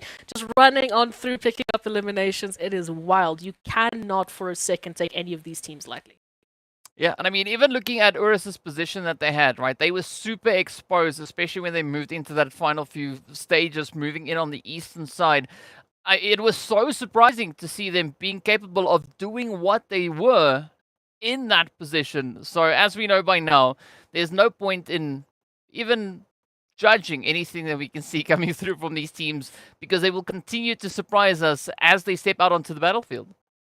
That's the beauty of the season of PMPL, and I think it's going to be the same for a few of these matches, at least until we settle on down. But speaking of settling down, we're going to go to a short break while we get our next map of Sanhok ready for the action. Be right back.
Hello and welcome back to the PUBG Mobile Pro League Africa Spring 2023 season. Well, I actually said it the first time round, but either which way, welcome back with myself, DK and Esports. We're going to be taking you through all the action. If you just joined us, the first two games were absolutely on fire. Erangel was super impressive. Two teams walking away with 10 eliminations apiece. Moving over in towards Miramar, we saw two teams with 14 plus eliminations come through. I want to see what's going to happen now as we move over in towards Sanhok. Honestly, I thought it would be a bit more calm on Miramar. I thought, the extra space, the extra time, teams would be a little bit more relaxed. But no, we decided we just want to get, 14 plus eliminations because we felt like it. So what are we supposed to think, DK? What are we supposed to think is going to happen on Sanhok, where we literally just cut that space in half, put everyone shoulder to shoulder with DBSs and said, go have fun? What's going to happen now? I mean, come on. I am waiting for this map because this is going to be such a kicker. This is all of the first iterations of maps we're going to see from these teams. And yes, one or two groups are going to sit out, but we're going to get somewhat of an idea who's going to be the front runners for those maps moving on into later phases. Going to be key. So far, everyone has been pretty impressive and pretty baffling.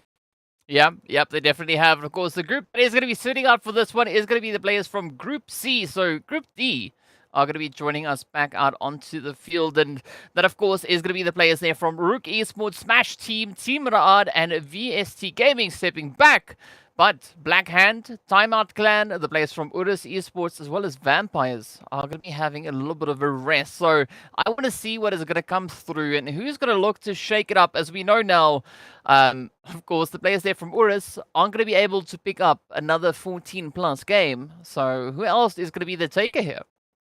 That's going to be the question here. We've seen Titans before on Sanhok. We know they've been very impressive, but CRYPTICS, really shut them down in that previous map. It's like they made a statement. They were like, just take a break for today, okay? But we've also had all of these other teams like Arab Gold, and we had the beautiful play here from URUS Esports moving on in. So, unfortunately, they're going to have to just take a little bit of a break and come back for the next section of Erangel and Miramar to bring in some action. Well, let's find out what we have to work with, as it is time for that rumble in the jungle. Of course, the flight path is going to be starting all the way up in towards the northeastern side, heading down to the southwest. But as we all know by now, Sanhok flight path doesn't matter all too much. What is going to be way more important is where that first initial stage, first initial zone is going to be forming up. Is any predictions before we see it? Let's go to Camp Alpha just because it's the furthest away from the flight path. Okay. Let's see. We're sitting here glued to the screen to see where the zone will go. And it does seem like this time it waits for the flight path to complete before it reveals itself. But already we see quite a few interesting drops coming through. MAU and RUKH dropping side by side, very close towards that bun kind of a quarry area. So there could be quite a bit of action. Also, Paradise looking pretty hot and sweaty as we got Virtual Gaming Squad there alongside the players from the Smash team. So we want to talk about a great opportunity for teams to get super aggressive. They are dropping right into it. I like that I'm seeing CRYPTICS sticking to their guns over there towards the northern side of the island. We know that they loved that position. We saw that especially towards PMGC. And, well, this time they will actually be gifted. They will be celebrated for their choice of position. We do see a little bit of action, though. MAU Esports, once again, dropping a player early on out, this time to RUKH Esports. This is not how they want to start. Will they be able to just, regroup, DK, and just give some space?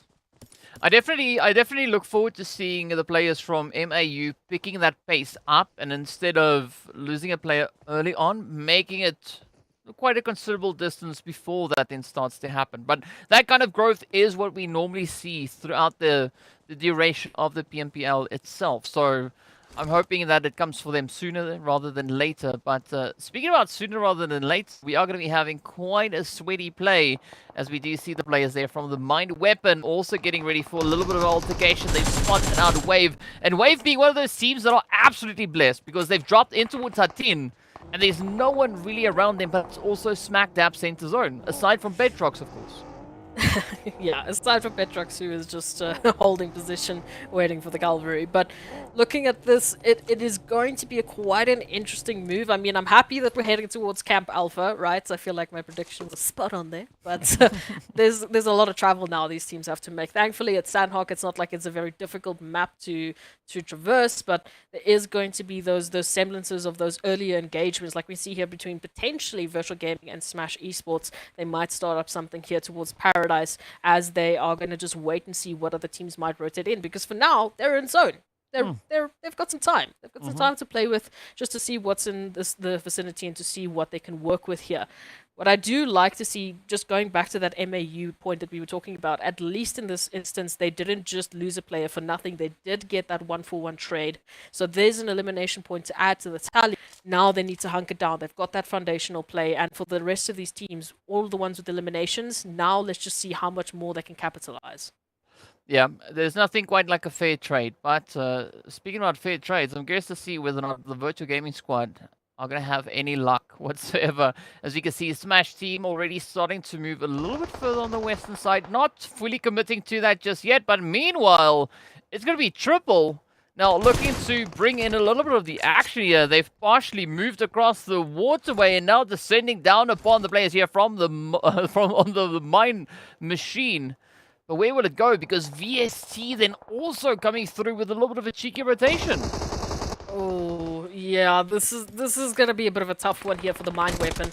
Wave Esports moving on in. Just behind them is going to be a little bit of that back and forth. They're going to have to, for now, just disengage and focus on bigger fish to fry. At least picking up one from Wave. Not look. I was going to say, please do get that confirmation. It's free. Just take it. Thank you.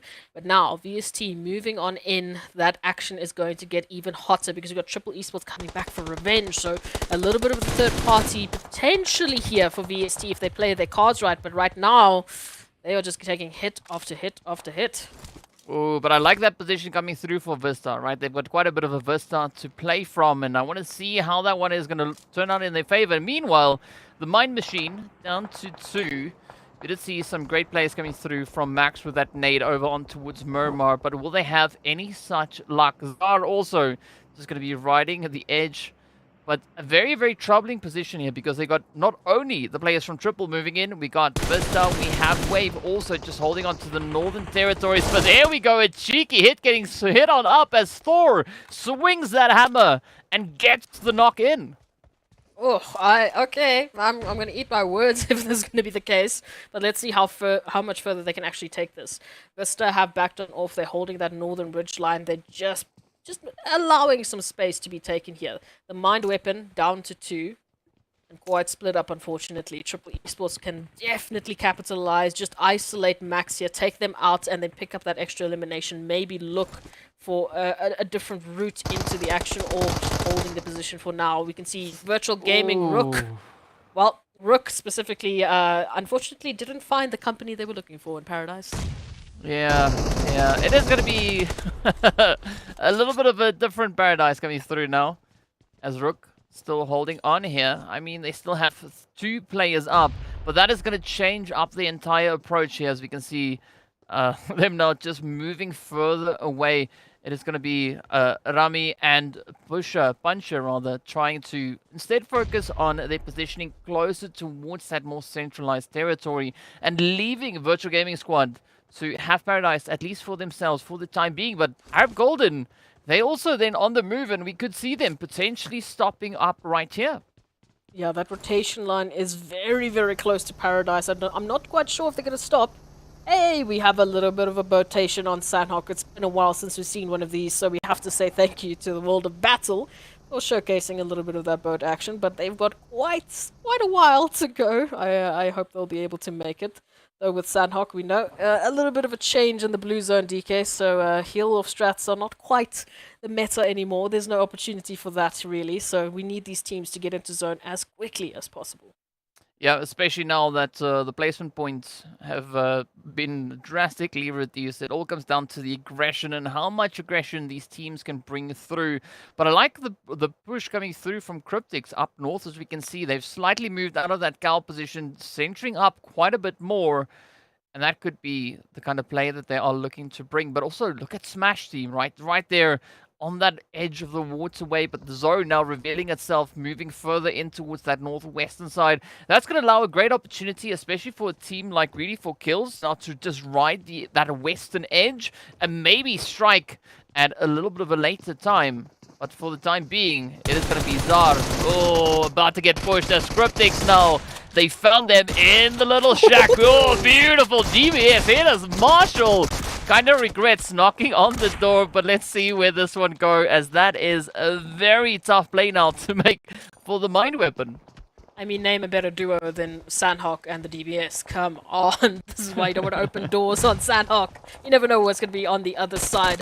Lazy Boy trying to get that revenge. And the mine weapon holding on. Zar trying to get as much as they possibly can before they ultimately do go down. We've got Arab Golden and Smash Esports in the meanwhile saying hello to each other with some exchange of nades. But now Smash trying to make that push on in to get a hold in this fight. Oh, let's see. Are they going to be able to get it, though? Up comes Arab Golden. Oh, we've seen quite a phenomenal performance, and that is RUKH now running out of time as the DBS comes through swinging once again. But Ilyas still now in a position where they could maybe try and make a bit of a play. But it does seem like they could be focusing their efforts instead on the waterway, trying to put a bit of distance. Yep, that is Ilyas now going for a bit of a splash. And Arab Golden doing their due diligence, moving through, ensuring that the compound is clear. I mean, this is a beautiful showing here from Arab Golden. We talked about their clinical execution there towards Erangel, and that wasn't too far off from that. I mean, holding the line, they were just for a moment at a disadvantage, but they had those crossfires in place. They had themselves ensured to have the backup when needed. So that was a beautiful play from Arab Golden just to work on that teamwork. Triple Esports holding on. They are back up to 4. They are very, very happy to keep moving on up. But will VST actually allow them to rotate without a cost, without paying a fine at the toll, so to speak, as GREEDYFORKILLS has just found Titans. Wow. Ooh, I mean, they could look to stay true to their name, looking to be a little bit greedy for those eliminations. But up comes Zuxi. Ooh, trying to find a good spot for that nade. Sends it out. Will it find anything? No, there's no Titans around that corner, so you can keep on exploring instead.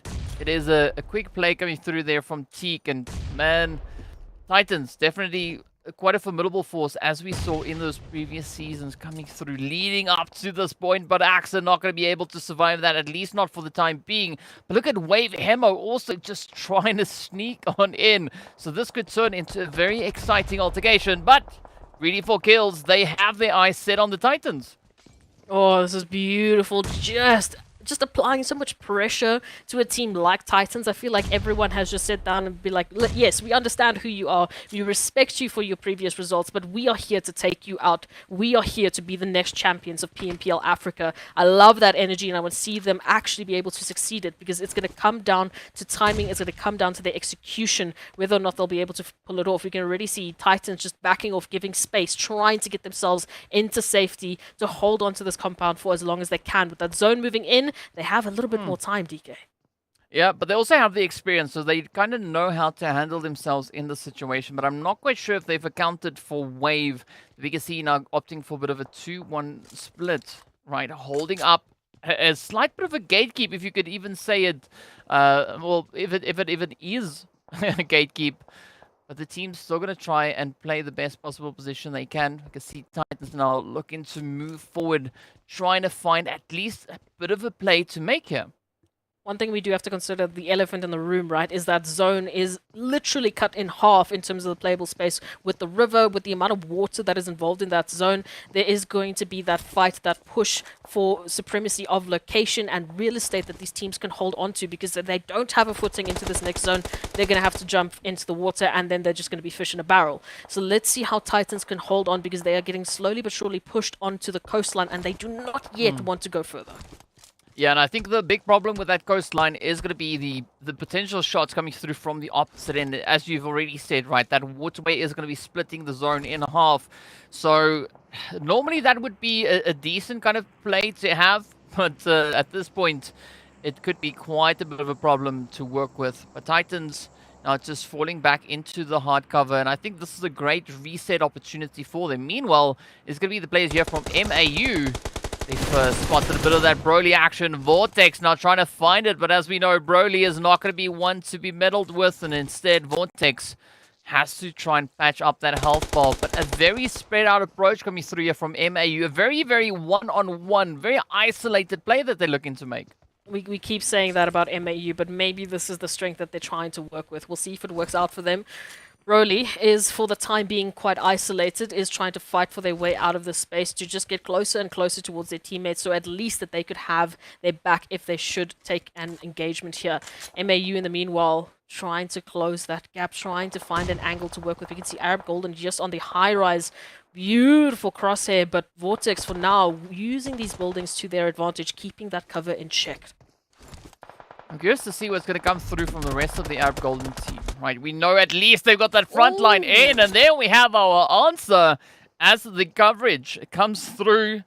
Beautiful bit of Overwatch being played right there, but Broly are looking to make the most out of the opportunity. Vortex sending a few of those nades forward, and down they go. It now turns to Skydo to see what they can bring, and Broly says, thank you so much for coming, but we'll see you in one of the other maps, rather. DK, do you know what that was? That was the perfect bait and switch. Broly, beautiful communication with the team. Knew exactly what crossfire they were holding, knew exactly how to expose the enemies to those angles, and that's exactly what they did. Pulled them out of their location, pulled them out of their cover, and, well, we know what happened afterwards. Blackjack, though, we said you don't want to really get into the water anytime soon because there's so many crossfires. There's so many crosshairs on this waterway that it's not safe. You're fish in a barrel, and now Zeke, the last member alive for Blackjack Esports. Yeah, Zeke now having to play a little bit of hide and seek here as they've now ducked down into the water. But look at this, Wanted not stopping at those first few elims, already now trying to capitalize on even more, and that's going to be Ilyas managing to sneak back in behind some hard cover. But I want to see where AbGolden are going to be looking to push. We already have Brody looking to set up a bit on towards that bridge. Now, if they play this well, that could be an absolutely beautiful setup for them coming into this next phase. This zone is absolutely wild. There's so much happening. You can't even really pick any single one spot and say, okay, cool, you know, you're safe. There's no one that's really going to be jumping into your action anytime soon because everyone needs to make that rotation.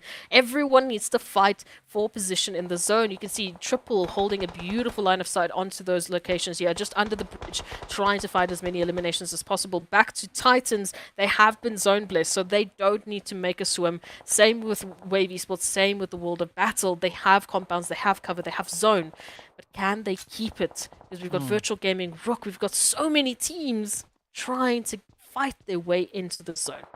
I feel sorry for RUKH here because they moved to the eastern side. Now they got to trek all the way back to get themselves back into contention here. You can see already the World of Battle are going to be just lying in wait, picking them off like fish in a barrel.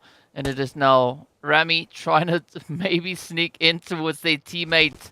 Oh, this is not looking good for RUKH, but it's looking absolutely amazing for the World of Battle. And we did see quite a few more shots coming through on towards the edges of zone here. It is going to be Lag, and of course then the players here from Triple. We got VST also just sitting over on towards the western side. So there's still going to be quite a bit of contention coming through on the southern edge. A9 Key right now just trying to deny that final elimination. And you know what? They'll go out to the zone rather than give Triple anything else. So thank you very much. But what's weird, DK, is we've had two zones now in a row that have just been cut in half, either by a road on Miramar or by the river. So there's a lot of space these teams unfortunately have to give up for. At least this time they have a little bit covered with that bridge. But anyone trying to make a swim, unless there's a beautiful distraction to help them, not going to be a good time, as we can see. Now we have to wait and see how this is going to shift and how we might add a little bit more chaos into the mix. Speaking about chaos, I'm quite intrigued to see what Triple are going to be doing with their current positioning. They have that 1-3 split with Icy looking to set up a bit of an anchor point there, and I'm curious to see how the rest of the squad are going to be able to join in. But it does seem like Arab Golden are really spotting them out and looking to apply the pressure on as thick as they can manage. But VST also having a pretty tough run, as we can see. Abood now just inching back in towards the zone, leaving the rest of the team behind. I mean, RUKH also looking pretty worse for wear, as they've been reduced down to an only 2-piece and losing quite a few players out in the drink. Yeah, Vista are going to be kicking themselves that they didn't get a good line of sight onto Triple Esports making that rotation in. And now, even though they had that beautiful high-rise position, they're going to pay for it because they need to eventually come down. And, well, they've already given up their position. So we'll have to wait and see how they'll be able to potentially manage that. Meanwhile, CRYPTICS have taken a few shots. They've given a few shots here to Virtual Gaming. But who will remain on top? Still plenty of eliminations up for grab. And currently, it's Triple Esports and Arab Golden actually running high with the most. Yeah, and this is CRYPTICS now in such a phenomenal position. They've got eliminations ripe for the picking, and it's going to be DWAS just trying to bring in a last-ditch effort to secure some kind of a positioning, but that blue zone is not going to be kind. Neither will the shots coming through from the opposing teams. The world of battle also now falling a victim to a few of the sprays here. CRYPTICS, of course, now making a bit of a play into that water territory. But look at this, greedy for kills. Oh, having Fivo spotted out down to a two-piece. They are not quite seeing any of those reses coming through, at least not at the time. But look at that, playing beautiful hard coverage positioning. You know what else I'm not seeing? I'm not seeing a way for the world of battle to get out of the situation. I mean, they are just getting taken down left, right, and center. Zuxi has been keeping their eyes peeled on that coastline position, keeping an eye out for any potentials. The world of battle will be... I was going to say back to 2, back to 1, back to 2, back to 1. They don't really have a chance. But we'll have to wait and see. Eventually, GREEDYFORKILLS are going to have to move out of their position. Well, I gotta say, Zuxi is an absolute beast. That was such a beautiful spray to witness. But now, it's gonna be Wave looking to inch their way a little bit further in towards the zone. I mean, Titans, they've been sitting pretty for quite some time, right? Not really having to move in any particular direction. And I think that is gonna be quite a problematic position for our opposing teams. But look at this, Icy now from Triple, still holding on to that solo position here. Are they going to be able to make anything happen as Arab Golden are strewn all around them, trying to find a bit of an approach? It's going to be super risky. I thought there was an opportunity for Rugal to just get up a quality, but now Broly has jumped on down, trying to get the drop on Icy, but Icy too quick on the trigger, is going to find two. In the meanwhile, Wanted will unfortunately potentially have to leave. Do they have to? I think they have time to get the res up here. Yeah, and they should have space as well, so they will be able to get back up to 3. That was wild, man. I thought Icy was going to take it. I thought so too, indeed. I definitely thought so. But look at this. It is the world of battle now battling to get themselves back in towards the zone. It is instead Raad applying all the pressure they can find. Mohammed, oh, not in the best position at all. But here we go, Hazem. Just laying waste, and that is the blue zone, adding the cherry on top. Down we go, 27 remaining teams. Raad now looking to make quite a bit of an impression here as they still have 2 players up. But only 2 eliminations. Maybe they could still secure themselves a decent positioning moving forward. But this is going to be the deciding shift. Looking at where this next phase is going to be going, will it still look favorable for the Titans? The answer is yes. And this is now Vista and Arab Golden having to just fight their way back into the zone. Oh, this is going to be a tough battle. I mean, such an awkward fight here on the ridgeline. And I mean, CRYPTICS, they didn't really have a choice but to take this position just because everything else was already taken. Arab Golden, they've been holding so pretty, but now they might have some action on their way. Will Lazyboy and Senke be able to find the timing to take on Arab Golden, or will they be set and ready to take these final few eliminations? And the meanwhile, what's going to happen when they need to move into zone? No idea, right? That is what we're waiting to find out. But here we go. It is going to be Titans now springing into action. VSC down to 1. Are they going to be able to survive the onslaught? And Bisk now holding on dear life. But such an absolutely challenging position to play. The Titans moving in. There we go. Axa narrowly escaping that first potential knock, but does essentially go right on down as Vista get picked up. And now GREEDYFORKILLS looking to sneak in. Arab Golden also getting sent away. Oh, okay. This is happening. We have got to see this going through. If GREEDYFORKILLS can get the timing right, they can potentially take Titans out. They're only reduced down to 2, but now they're pushing into Wave Esports. So this is prime third-party opportunity if they can play their cards right. I don't even think Titans would really be expecting these angles to work with, and Wave seem to have a little bit of work here. They have that angle, they have that information, but they're going to be having a lot of shots fired their way. It's going to be a very, very tough play indeed. But let's see. Oh, look at the heads coming through here from one knock. Just quick reactions, just picking up the opportunities. But now it is all down to the fight up in towards Hut 10. We've been waiting to see what Sanhok will present to these teams. And we have our answer. It's going to be one heck of a challenge. Down to 3 squads, 7 players alive. Wave sitting with the higher numbers here. But now we're in that absolutely crucial position. There's a minute and a half left until this game ends, right? That's it. The blue zone is going to start to constrict. It will just lay waste to anyone in its way, and it's Molly's getting popped on through. Wave trying to capitalize on the carnage, but instead they fall victim as the hits, the shots come in. Down goes P6. Oh, down goes Titans. And Wave now riding an absolute storm. Already sitting on 5 eliminations up to their name. But now, GREEDYFORKILLS looking to capitalize. And that is exactly what they do. What a play indeed. I love this. I mean, you never know at which point it is going to turn. How is it going to sway? Or were we going to see Titans coming back with a winner chicken dinner? Or were we going to be seeing Wave Esports and all of their beautiful hard work finally paying off? But no! It was GREEDYFORKILLS who just came in, like I said, with that third party. If they played their cards right, they could have done it, and they did, picking up that winner chicken dinner at the last moment. But again, DK, we have to talk about the eliminations. I mean, there was a wide spread from these teams, and Vista Gaming, also, I have to commend them for a very long time. They were doing pretty well at holding the line, keeping themselves alive, picking up some eliminations here and there. And there were so many just one-on-one battles that it is hard to pick who could have really done better in that final chaotic Sanhok. All I can tell you is I've got a stupid smile on my face because we are seeing so much carnage come through. And I mean, it is so surprising. And I mean, it's so captivating, right? Because teams that we thought are going to perform well, they do. But then there's other teams that come right out of nowhere, bring in absolutely surprising performances. And I mean, this is only the start. This is only day 1. We have so many more days to go. And I can only but imagine what the rest of the action is going to look like. But I got to say, so far, this 2023 season is getting off to an absolute smashing start. And I don't think we could have asked for a better way to get everything going. No, I mean, everything has just been so on point. We can take a look at the match rankings just to try and figure out what happened there on Sanhok in the last few moments. We can see it was GREEDYFORKILLS who picked up the most placements, but it was Arab Golden picking up that exact same number in eliminations. We had Triple Esports coming through in second in terms of just overall eliminations, and they were sitting 5th. No placements, they sit 5th with 8 eliminations. We do see a little bit more of a spread coming through with regards to eliminations this time around, right? It's not so top-heavy as we had in our first 2 games, but it's still a very impressive performance coming through nonetheless. I mean, Vista, as you said, right, they were holding onto the edge position, just trying to play that elevation as for the longest possible time.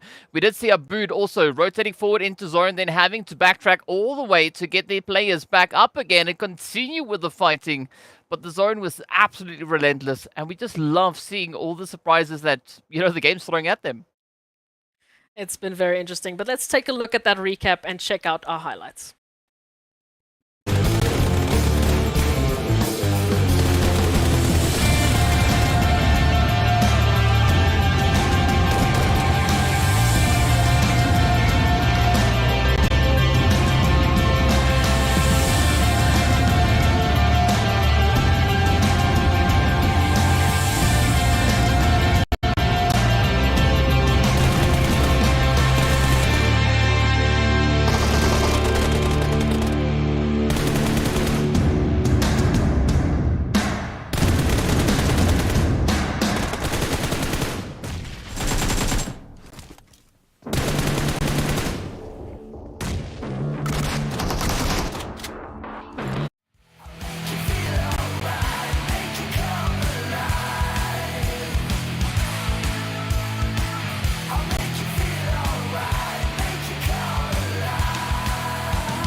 زون نجمة جالكسي غادروا من التايتن وخيول كازاخية انقفت من هناك وهنا أسد ينقف. نعم سباسيال مزيان يا مارشال مزيان.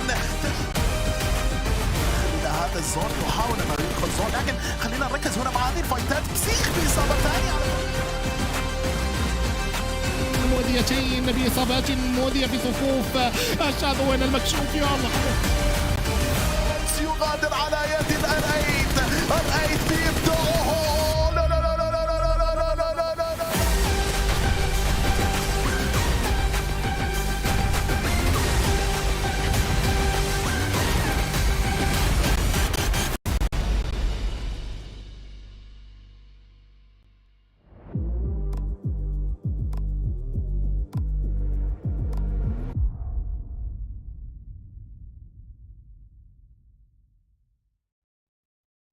Hello and welcome back to the PUBG Mobile Pro League Africa Spring 2023 Season 3. Maps done and dusted, and boy has it been absolutely exciting. I mean, I feel like a kid at Christmas, right? I just can't stop smiling with what these teams are doing out on the battlefield. And of course, speaking about smiling, we need to give a big shout out to Monster Energy as well, our official energy drink partner right here for the PUBG Mobile Pro Leagues. Now we are heading right back over into Miramar for game number 4. And I mean, looking back at the previous Miramar, right? 2 teams with 14 eliminations apiece. Maybe more than that. I want to see what is going to happen come the second Miramar. It's ridiculous. I have no better word for tonight than just ridiculous. You know, it's we were saying off camera, it's hot in Africa. I am sweating, but it's also hot in the servers because these teams are just bringing the heat. They are just taking names left, right, and center. They are bringing a clinical execution that we haven't yet seen on PMPL Africa. It's like everyone has stepped it up to new heights, and I'm here for it. I said I want the next PMGC to have more PMPL Africa teams, and they are looking to make that very, very true. So, moving on to Miramar, what to expect? Are we going for 15 kills each? Maybe 2 teams? Maybe 3 teams? Ooh. I mean, I can't see why not, right? I mean, looking at what these teams have done so far, it won't be surprising if that happens. But of course, as we know, moving in towards Miramar, our 4th match, it is going to Group B rather. Wow, that was a struggle. Group B are going to be sitting this one out. So that would be Blackjack Esports, TEAMLAG, Titan Gaming, as well as Triple Esports. So, yeah, the action will definitely come through by the bucket loads. And this is going to be the first time that we are going to be seeing the players there from RUKH Esports, Smash Team, Team Raad, as well as VISTA, also now stepping out on towards Miramar. Hey, VISTA, they stepped up in a different way on Sanhok, and I'm hoping that the extra amount of space on Miramar is going to be exactly what they need to bring in their best performance yet, because I want to see a bit more from them. Like we said, we thought they were going to be taking that first map just because it would be kind of funny if they did it this season compared to last season. But now, we just want to see what they're capable of. We want to see what we should be expecting in the rest of the weeks, and I can say the same for every other team. Smash Esports, I want to see a bit more from them. I feel like they've been a bit quiet. We haven't talked a lot about them today, so let's see that action bringing in back on Miramar. And if MAU is playing this Miramar, I want them to be together. Please. Yes, MAU are playing, right? They're in Group A, so we will be seeing them out on the field. But I have to agree with you with regards to Smash Team, right? We want to see a Smash hit come through, whether it's right here over on Sanhok, on Miramar, or whether it's going to be over on towards Erangel. Either which way, we want to see at least each of our teams step up and shine, because from what we've seen so far over the previous 3 games, they all possess the capability, but we want to have that now be super evident, right? Bring in those absolutely insane clutch plays. I know it's only day 1, but I mean, is it too much to ask, right? Imagine, this is day 1, and I've said this before. What is it going to look like when we get to the end of our 3rd week? What are the finals going to look like? I know that's still far, far away, but I mean, we're off to an absolutely insane start. I honestly can't fault you for thinking about that just based on the first few games that we've had. And again, there's a lot to think about because of the placement points, how that's changed the meta, how we have now seen that teams are being rewarded more so than ever before for their aggression. So surely we should be seeing more of that aggression, and we are being treated to that, which makes these games extremely exciting because there's a lot more at stake this time when teams take an engagement. It's not just, yes, we want to survive into the next battle. It's we need to get these kills. We need to get these elims. We need to move on into our next engagement with as many points as possible. So that adds that extra bit of excitement and that extra pressure for every single fight we see.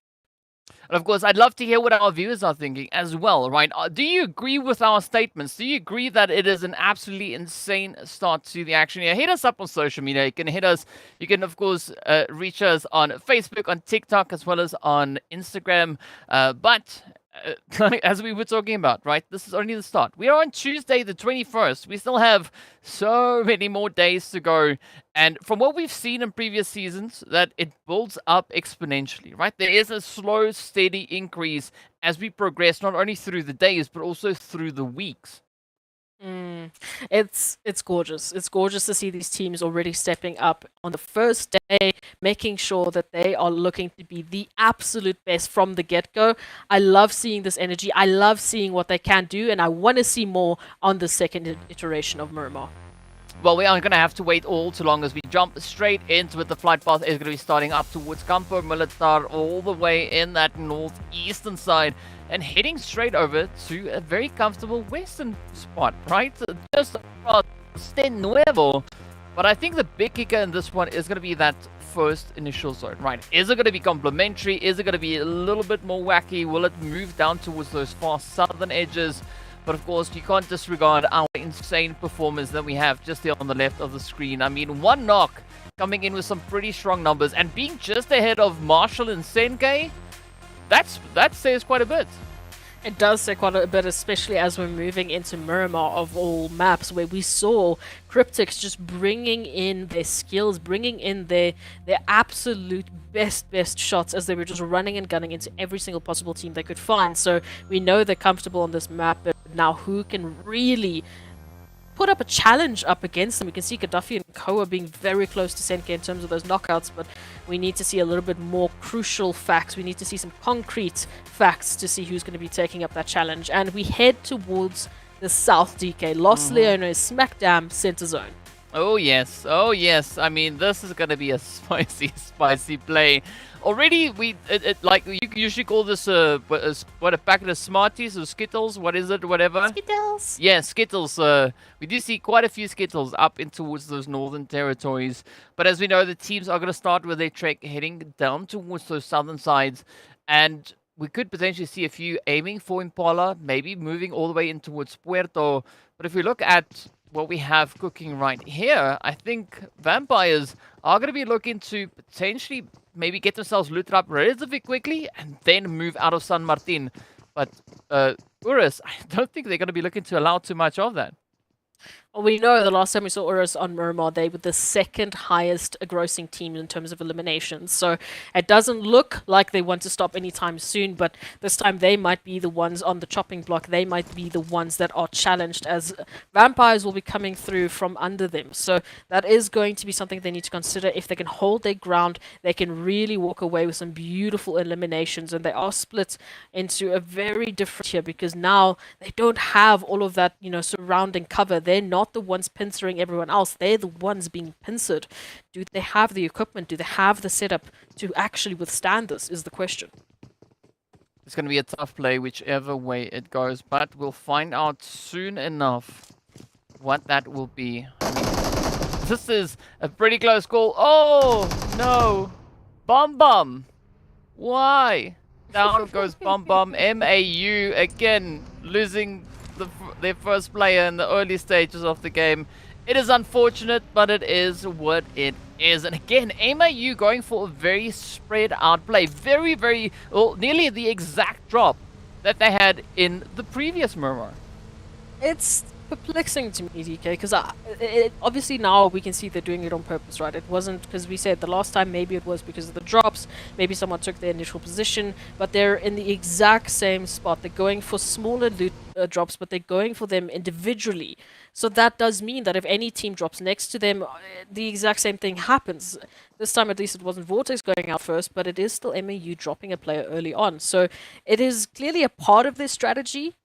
I just don't know how I see it panning out into the later days because I just haven't seen that glimmer from them just yet. I mean, I'm very happy to be proven wrong. Make me eat my words, please. But let's see that action come through for MAU. In the meantime, we turn back to URUS and Vampires, still waiting to see what's going to be the result of this onslaught and if Vampires will come out on top and finally take down URUS. Because if they do, we know that is a massive, massive competitor to take off the board. Well, let's see whether or not that is going to be on the board at all. But now, both teams just in a bit of a standoff. The entirety of URUS just forced up onto the top floor. And I think this gives Vampire a slight bit of an advantage because they can still reach in with the utility instead of just a full-on, you know, upfront rush trying to leverage any potential players moving into this building. But we'll have to wait and see how this one then pans out. We know URUS, you know, Farok and Ramsey, all of them, they have quite a decent amount of experience when it comes to playing these kind of positions. And already, they're starting to push out the windows, trying to get a bit of a jump on them. Oh, that is one URUS just flying out the window. But will they be able to capitalize? Instead, it is Vampires playing the hit on them. Yeah, URUS actually trying to make the move here instead of being moved on into. They wanted to be the ones picking this engagement, but they might be paying a heavy price for it. Weiss is going to have to fall down to look for that potential res, but Vampire's prepping the nades, looking for that final push. D3S holding the line. Rauf just trying to keep some space between them and their teammates to wait for the backup. Let's see where this one is going to go. Come on, Savage now. Just trying to push on in Rauf.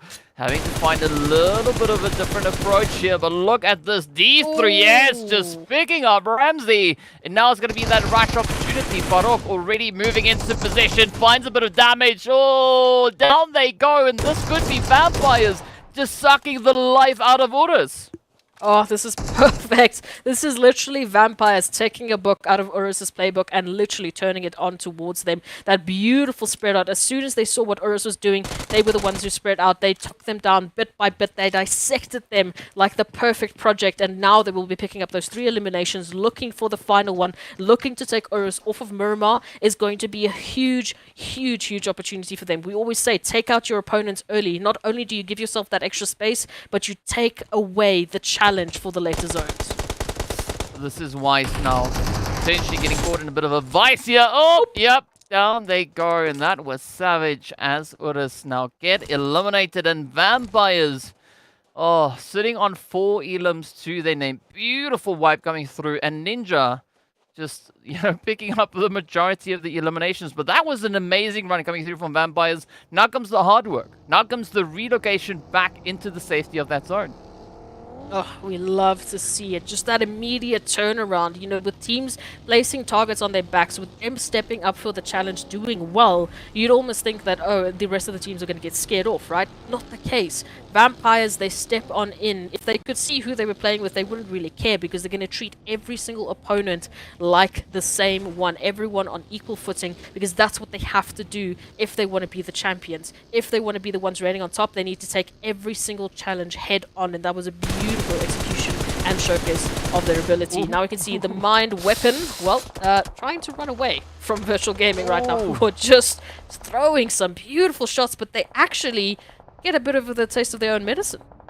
Yeah, not only that, but we've got 3 teams sitting in this region, right? We've got Arab Golden, just the position over on towards the eastern side. The Mind Machine, now look at the seal, or the Mind Weapon, rather, trying to see what they can get done. And they do find Stroy as they get picked up. It's now down to 1 shot and the rest of the crew. But it's a very, very difficult play to make, but at least they have a bit of a stand over on that eastern side. Yet so many teams still out in that blue. And as we know, you can't really afford to spend all too much time out in the blue zone. No, not at all. I wouldn't want to at this point, just because of all the teams that have that ability to take shots at you as you want to move on in. And now we have that zone, just making it all so much more difficult for these teams, because it is just heading straight towards the south. And lo and behold, who's in the zone? It is CRYPTICS, it is Wave, it is VISTA Gaming, and the World of Battle, holding a beautiful position, but they are about to get some company, and a lot of company at that. We still have 15 teams alive, we still have a lot of players trying to get their position into this next phase. And DK, at this stage, I mean, it's anyone's game, really. I can't even try and predict. I'm so glad you didn't ask me, because I can't. The games we've had have just thrown my brain cells out of the window. Yeah. Unfortunately for me, my window was closed, so it can't go out. It just bounced back and right so back you did into my predictions. head. No chance. No No, but you chance. said. No. But Black Hand, they're going to be rolling through, trying to push into the northern side of zone. It does seem like a relatively comfortable rotational pathway that they are on, at least for the time being. But I think once they move in towards Los Leones, it is going to be absolute carnage to come in. And I mean, we just see so many teams now just starting to cram themselves in. Wave looking to situate themselves a little bit more towards the southern side. But they're going to run in towards CRYPTICS, as we can already see those shots connecting through. Oh, it's beautiful. Let's see some action here. Wave Esports going to get that information. But it doesn't look like they want to go on it just yet. They don't have the angles. They're actually going to turn right back. That might lead them to VISTA Gaming, so we'll have to wait and see if they're going to continue on that path, or if they might just continue their journey somewhere else. CRYPTICS moving on in with the full force of their team is going to spot out a few stragglers, get some information to work with later on, but they still have to hold position. We've got a lot more teams that are going to join the party. VISTA is going to be joining a little bit of a party of their own here with Wave Esports, as they have actually isolated one knock. Ooh, that could be a little bit problematic for Wave, but I don't think they are going to be feeling too phased about that, as we see one knock now opting for a little bit of a push, trying to get out. But now Mozaro also has a few tricks up sleeves. But look at the CRYPTICS now moving up on that beautiful bit of elevation just on the southern side, and that could spell quite a bit of disaster for the teams down below. As the shots he starts to just fly on through. MAU actually finding a little bit of damage, as we can see them now stepping up in the feed, and there we go, laying into the GREEDYFORKILLS team. But let's see what's going to happen right here up in towards the glorious Los Leones. I mean, city finishes are also always so dang challenging. But we still have 15 teams left. I can't even process this. I just loved how Wave, they got their member back and they're like, cool, in the cars, we leave now. We're not doing this, please. No, not right now. And now they've just put themselves in a bit of a three-way here between RUKH, VISTA Gaming, potentially later CRYPTICS as well, though. So they still have a lot of action up on their plate that they need to deal with. We'll have to wait and see who's going to be finding each other first, who's going to take that first shot. But Wave, they're keeping themselves mobile. They're keeping themselves constantly changing position and trying to find a safe haven, because they can hear all of these shots. They can see this information by finding the players. They know that they're not safe. So I like that they're keeping mobile. And I found it a little bit funny, because it just looked like they were like, nope, thank you, I'm out. But this mobility might save them later on if they place their cards right. Yeah, especially with such high numbers still remaining in this game, I think mobility could play quite a big part in the success of a team here. But I mean, at least for the time being, things are not looking all too great. I mean, we got a Wave holding a position, we got CRYPTICS right there alongside them. We've got the World of Battle also not too far away from that very position. This is going to be down to the very last zone. This is at least what I think is going to be happening, because these teams are relentless, right? No one wants to be the next one to fall. But like you also said, city battles, I mean, there's just so many nooks and crannies for teams to just hide in, for them to just hold their position and wait for that prime opportunity to really get involved in the action.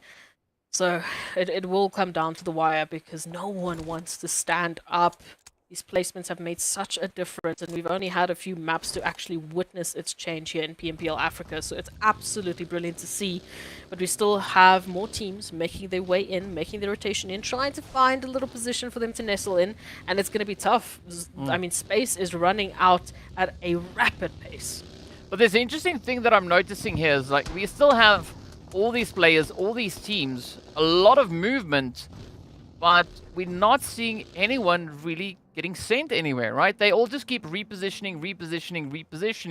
And I think once we hit that stage 4, right, the 4th phase, it is going to be absolute carnage. I'm waiting for that snowball effect to really come into full swing. But of course, looking at the players here from the Mind Weapon, they're going to be looking to try and just stay ahead of CRYPTICS.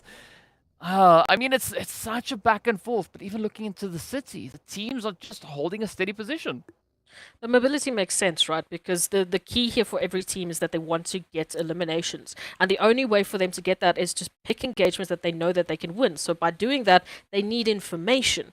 And the only way to really handicap any of the other teams is to take the information away from them. So even if you get spotted, you move. You take that information away from them. You take all of your teams and push them into a guessing game so that they can't be the ones to push on up to you, because that's the meta now. They have to push. And so this is maybe one of the best ways to really limit how many teams will be taking you on, is by just staying mobile, by staying just continuously a mystery to everyone around you. So I like what these teams are bringing in. We do see a little bit of back and forth between Arab Golden and RUKH, taking a few shots here and there, moving closer and closer into center. But I'm liking this mobility, DK. I think these teams have just got this meta down to the wire. Yeah, it does look to be quite improved, but we did see a quick little bit of a glance at that map, the players there from Smash Team, and we have on the mini-map now, moving in on that western side, rotating all the way down south. We were waiting for them to bring in a bit of a performance, as we mentioned earlier, and this could be that opportunity for exactly that now to happen. But RUKH, Arab Golden, also looking to settle their differences, but here we go. It is going to be Black Lost now moving forward, being pretty close there to Wanted. But as we know, Arab Golden is going to be quite the force to be reckoned with. A quick and effortless pickup coming through as they now look to just reinforce themselves back into the hardcover. I would love to see Arab Golden bringing in a beautiful performance, but we said the same thing for Smash. We wanted to see a little bit more from them, and this might be the opportunity they were waiting for. Coming through from that southern side, they don't really have anyone towards the west. They only really have to worry about what's up ahead of them, and that is RUKH and Arab Golden. If they can find a good opportunity, if they can find the timing, they could be picking up some great eliminations here, giving themselves a beautiful spacing here in the southern portion of the zone. Meanwhile, VISTA Gaming, Virtual Gaming, I mean, take your pick. Who's going to be taking this one? One of the V teams, right? We don't know which one it is going to be, but it is a VVV coming through here. Virtual Gaming's on a 3-piece, so looking to see if they can find a bit of an opportunity. Looking at VISTA, also keeping a very, very tight angle, still rocking that full squad. But Kakao, just on the edge, could find a great entry point sent through with that utility in a one-shot. The rest of the team now trying to play the best possible angles they can find. Oh, a little bit of a bold move, not really pinpointing Mazzaro's angle there. But look at this, Mazzaro instead looking to get up high.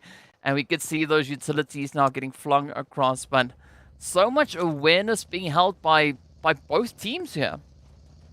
It's beautiful. These teams have to be aware. They have to be cognizant of their surroundings, because, like we said, the meta has changed and teams are looking for opportunities to start those engagements and pick up eliminations. Virtual Gaming holding on strong, but we can say the exact same thing here for VISTA. We haven't seen a sway on either side just yet. It might have to come down to someone else or the zone forcing their hand. Or we might be seeing a stalemate for a little while, waiting for that first initial engagement. They need a knock to be able to move. I still can't believe that we are sitting with 15 teams still alive at this stage. I mean, we're about to run out of space, right? Once the shift comes through, that's it. That is going to be the absolute point, and these teams now need to try and secure at least a little bit of something, but it moves slightly west. So MAU, I like where they find themselves. Nice bit of hard cover, but this is now VXT and Virtual Gaming getting right down to business. Let's see who's going to reign supreme. Will it be Vista? Oh, Bisk comes in with a cheeky double hit with a DBS. Oh, but Mazzara gets spotted out. It's now down to one shot, and this could be Vista's opportunity to get a clean sweep over towards Virtual Gaming. Vista Gaming, they were forced into this position because of the zone, but they are making it look like absolutely beautiful positioning and a beautiful opportunity to take out Virtual Gaming. Looking for that final one shot into one shot, as you can see. Making that move around, DPS in hand, and it's done. Vista Gaming, their hand was forced, but they made it work, and now they'll be picking up those beautiful eliminations, but they need to run into zone. And there's going to be quite a bit of running to do. I mean, they're not the only team. There are so many teams still caught on those outlying positions. But here we go. We can see timeout moving forward. We got the RUKH also still trying to move forward. CRYPTICS quickly trying to heal up their wounded. We got the mind weapon just moving down in on that southern position. Arab Golden hot on their heels. Rad just up ahead of them. And this is that snowball effect. Let's see where the CRYPTICS are going to go. Will they be able to find a little bit of position? A very cheeky and almost a sniper-esque kind of play coming through from CRYPTICS here. It's a very tough decision for them to make because they have a lot to keep track of. They've got the mind weapon, they've got Arab Golden right behind the mind weapon, Ra'ad as well from that same angle. And then behind them, it's RUKH, it's Vista Gaming. I mean, Wave could even jump in if they really wanted to, so they need to hold the line. And unfortunately, they find themselves sandwiched between all of these competitors. A decision to make is going to literally be the maker or breaker of CRYPTICS as they hold on towards this eastern line. But for now, they've got cover. They've got a little bit of the zone to work with. They have some time to just plan it out and to see what they can do. The rest of the teams, however, coming through from the north, I don't know. But we are seeing a little bit more of a reluctancy for teams, at least now, moving forward, right? They don't want to take that plunge. We did see a lot of that kind of zonal positioning coming through, but it seems like instead the teams are focusing a lot more on the edge positioning. And here comes timeout as they're looking to find a bit of an opportunity over on towards Wave. The utilities getting flung in both directions. Oh, both teams positioned within the zone, but who will be the one to take it though? As it is going to be a bit of a standoff, but they have to be very watchful for those third-party angles. Got to keep your head on a swivel. We can see all those damage numbers now just flying in as RUKH, as well as VSC and CRYPTICS are going at each other just up ahead. But here we go. It is now up to one knock who gets that first knock in. In fact, there's two knocks now, as Hazard and Mido now try to survive. Again, the utilities get sent out, the flames all over the place. Up comes a Wave, they move forward, one knock falls, Mido also falls, and now it is up to Hemo. But be able to hold on. Hazard could be in a world of trouble here. I can't really see a way. Again, we keep saying this. Hazard, like, always in the worst positions, in the worst situations, but this time it's just because Wave Esports have picked up the pacing. They're looking to take a team wipe here. They want those eliminations, and they will very, very close be. Yes, they will be having a timeout goes out. And yeah, I mean, just beautiful, beautiful work here from Wave Esports. But we turn our attention here to Arab Golden Smash and the Mind Weapon as they are looking to hold the line, pick up some eliminations, and move into zone, because that has to be their priority here. But there's just so many eliminations looking about, DK. How could they not take a piece? Yeah, I can't argue with that at all, but now it is going to come down to the Smash team, still positioned on that southern edge, looking to just utilize their 2-1-1 split, and that is going to be wanted. Now getting picked up. Oh, look at the spray. Oh, it could be on point. Yes, it is, and this is now bad, looking to swing that hammer on through. Equality is going to be the final contender left now for Arab Golden. But oddly enough, we're not seeing a single elimination for the side of Arab Golden. It's a very different Arab Golden. Ooh, I was going to say, they might be down under the tires.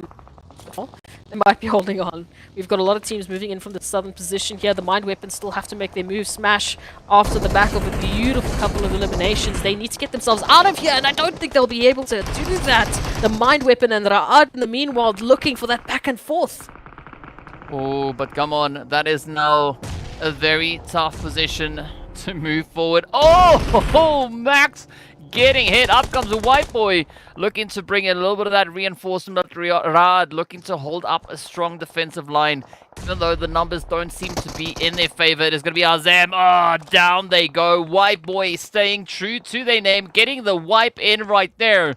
but still a very, very compromised position as they are quite exposed. CRYPTICS also now getting packed up. We got the Vampires now going at the players here from Black Hand. It is down to RUKH, looking to see if they can bring in any potential reses, but Savage is not going to be looking to let that happen just yet.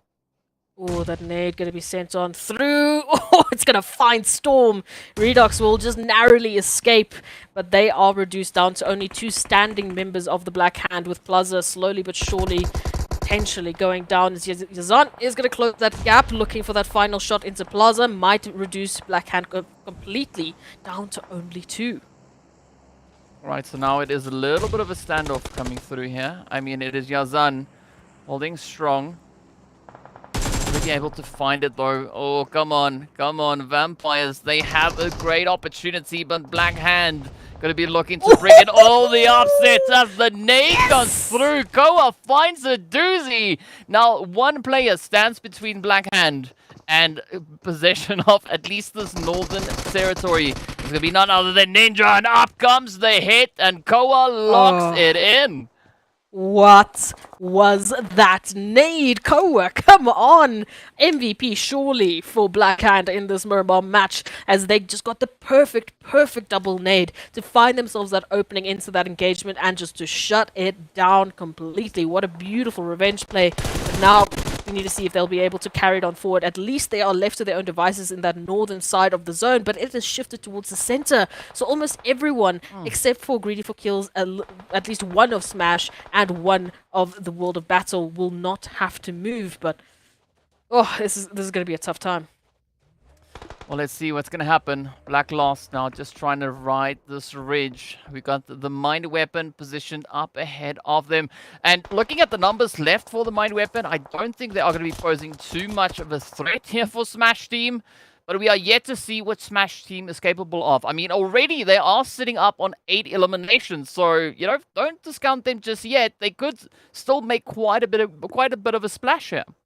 Honestly, it feels like these teams are just listening to us. We said we wanted to see more from Smash, and here they bring in those 8 eliminations. We see so many more teams stepping on up, and it's beautiful. Just that constant back and forth. This is what we need. Heavy competition in PMPL Africa 2023. But now who's going to take this final Miramar of the day?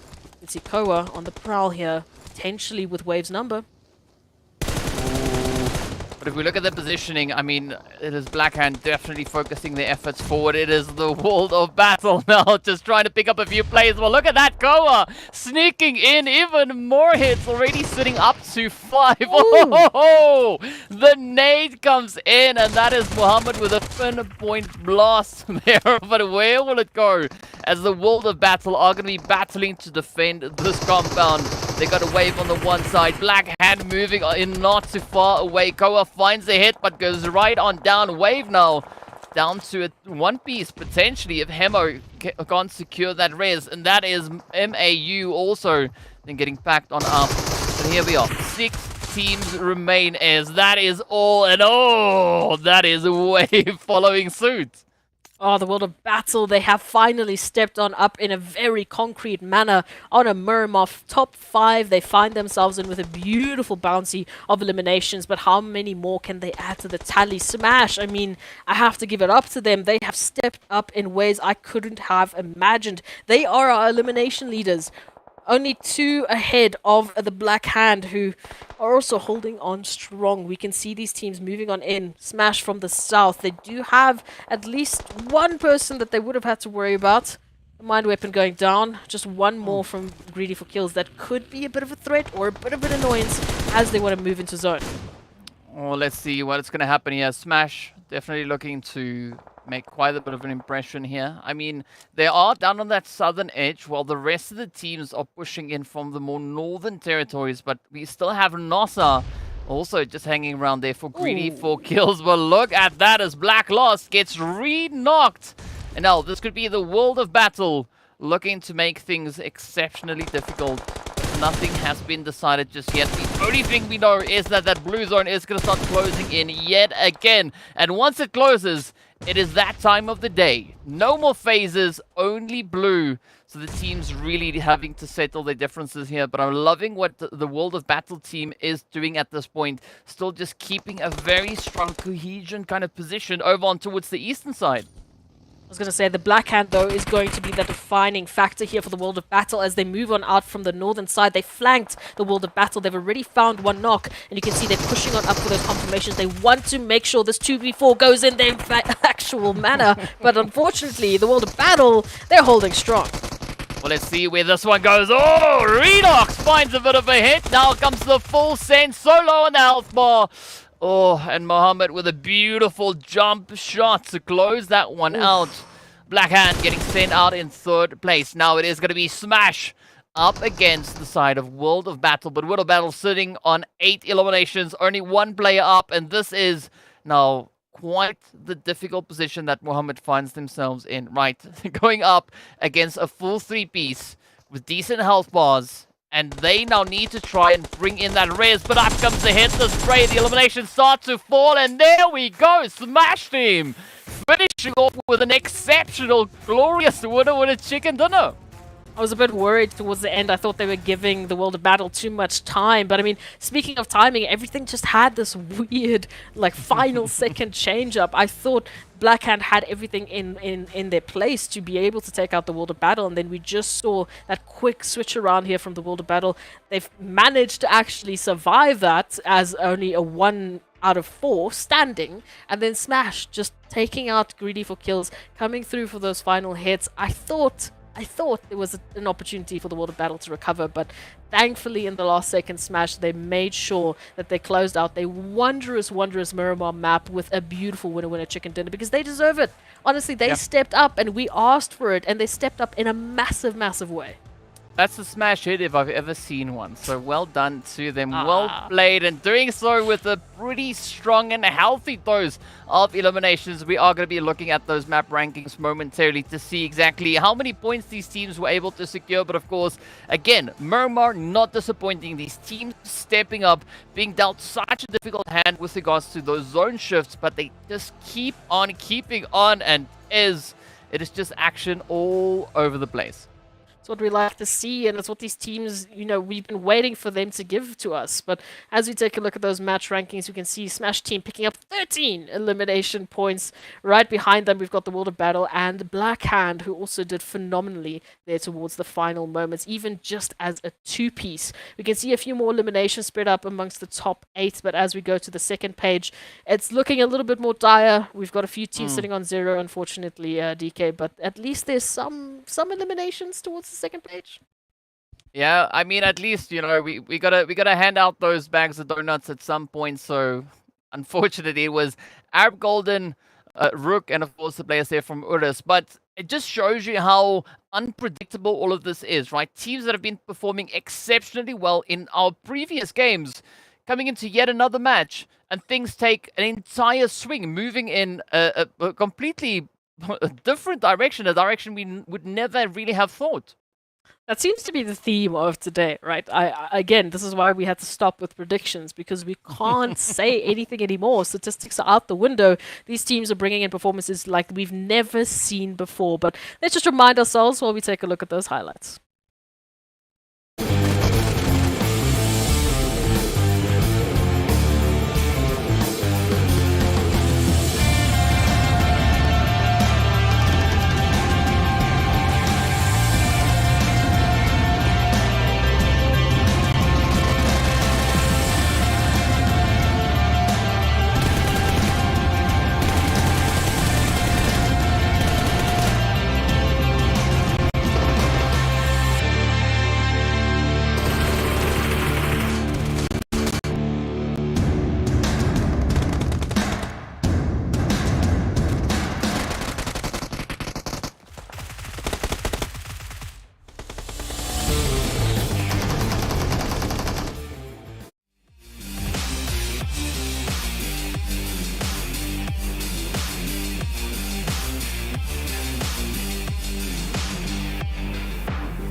Hello, and welcome back to the PUBG Mobile Africa Pro League. I mean, this is insane. This is Pro League like we've been waiting to see, right? The spring season for 2023 is absolutely on fire. We've already concluded 4 of our 5 games. Next up, we are going to be heading over into Erangel to see what the teams can shake up next. But before we go anywhere, of course, we need to give a big shout out to Monster Energy, our official energy drink partner. So much love going out to them. And speaking about much love, right? We've been seeing these teams just keep on surprising us. I wanted to say this before we head into the break.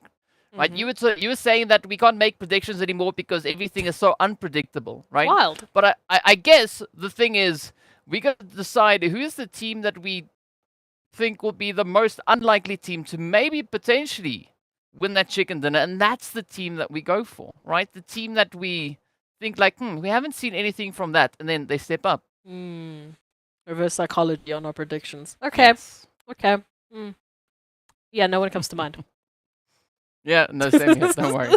Like I'm all blank. I'm all blank. I just thought that would sound clever, right? I just it's like I wanted to seem big brain, but I guess I failed epically on that one. But as we know, of course, we are going to be stepping over into our final Erangel of the day to see who are going to be our teams to step up and shine. I mean, we've had quite the spread rather when it comes to the teams taking in those winner chicken dinners, right? We had the players from Arab Golden step up. We've had in the last game Smash team stepping up and doing so in quite the fashion. So I mean, like it's anyone's game at this point, and I love that. It's beautiful to see, like we said, that back and forth, that competitive spirit, so alive in PMPL Africa. Yes, this is the first day, so there's like a grain of salt that we have to take a lot of these results with, because first day jitters, first day just trying to get an idea of what your competition's looking like. You're maybe not going to be playing at your best just yet because you want to see what you can and cannot get away with.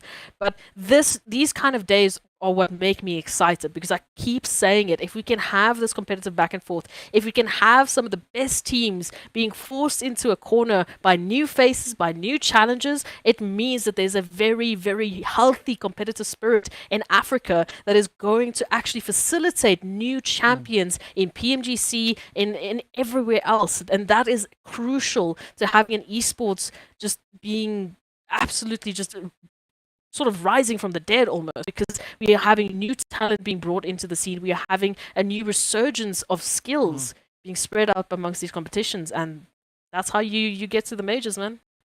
Yeah, that's how you get to the majors, or the PMGC as we call it here in PUBG. But either which way, of course, let's take a quick look at our teams, just to remind everyone who we have that are participating, who our legends are, the beasts stepping out onto the field. As we know, stepping into the final game of the day, Group A are going to be sitting this one out. So that would mean no Arab Golden, Wave Esports, or MAU Esports, or even CRYPTICS. And it is now that opportunity for TEAMLAG, Triple Esports, Blackjack, as well as Titan Gaming to step back out onto the field and show us what they can bring into the final Erangel. But I mean, there's just so much happening across the board, right? And you said we are looking at the first day jitters.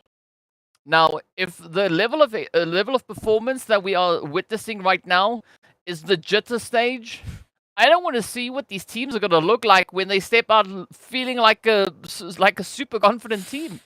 That's the thing, and we have to wait and see who's going to be the first team to step out of those jitters and be the first team to bring in that confidence. Already I would say CRYPTICS has had a very confident start to the day. They were playing like the CRYPTICS we know, the CRYPTICS of ye old that we've seen in past.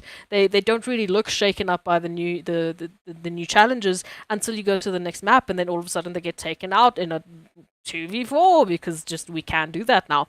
So it's wild, because I feel like everyone is just very confident, and everyone is taking every single engagement on like they're on equal footing. Like I said, there's not that fear of like, I don't want to step out, I don't want to take this fight, because you don't have time for that. The meta doesn't allow that anymore. You have to fight. Yeah, but what's exciting also is, sure, they won, right? But I think the more important part is going to come through is who will be able to maintain the consistency. Because, yes, they are setting the bar, they are setting the level of expectation right out of the gate. And I got to say, they're setting it exceptionally high. But now the challenge comes to see where and who will be able to sustain that. And of course, we will be finding out very, very soon who will be able to sustain themselves with yet another winner chicken dinner. As we look at our flight path, and it's a very, very southern one this time around. I haven't seen a straight a flight path that straight horizontally in a very long time. We're just cutting Erangel off, you know. We're just saying goodbye to the military base. No, thank you. We don't want to do that now. But the zone is going to be the question here. If we're going to be going for a straight northern shot, then a lot of the teams are going to just have to jump into those vehicles, make their way on through. We saw, you know, a few teams really favoring Severny early on in the previous Erangel, and it paid off for them in the early stages. But this time around, we might go for something even crazier. Who knows? Yeah, who knows? Who knows? Who knows? I mean, but this is kind of why we're here, right? We are just as the fans trying to figure out what on earth is going to happen, and I gotta say the edge of my seat is looking a little bit worn. I mean, we're only on the first day, but that's fine. I've got backup. I've got reinforcements, as the team will need a little bit of reinforcement as we head back up north again. This is just a little bit more east from where we saw our first zone going, all the way back in map number 1. Yeah, it's a copy. It's almost a perfect copy paste, but that flight path is just... Oh, it's a deadly combination. Like you said, a lot of the teams taking a longer flights. It means they're going to delay themselves, getting on, you know, boots on the ground, trying to get their loot up as soon as possible. We have a few teams that decided to start the action early on, like RUKH and Raad. Thank you very much for that. At least the first elimination will be going to RUKH. Raad, for now, will just have to deal with 3. But TIMEOUT, I mean, they took the military base route, right? So they got their boots on the ground as soon as possible, but now they also need to worry about their rotation. They need to get themselves onto the main island. Ooh, yeah, and that's going to take a little bit of work, but it does seem like if RUKH continue on forward, they could be the first team to venture up in towards the north, but actually, factually, it is Blackjack that has beaten them to the punches. They are our most northern team at this point. But looking at Smash, they seem to be in a little bit of hot pursuit, right? They got the Vampires just winging it up ahead of them. And this could also be quite a bit of an exciting altercation coming through in the early game. I mean, Smash, after they did so well on Miramar, I wouldn't want them to really have any trouble so early on Erangel. You know, I want to see that consistency coming through for Smash.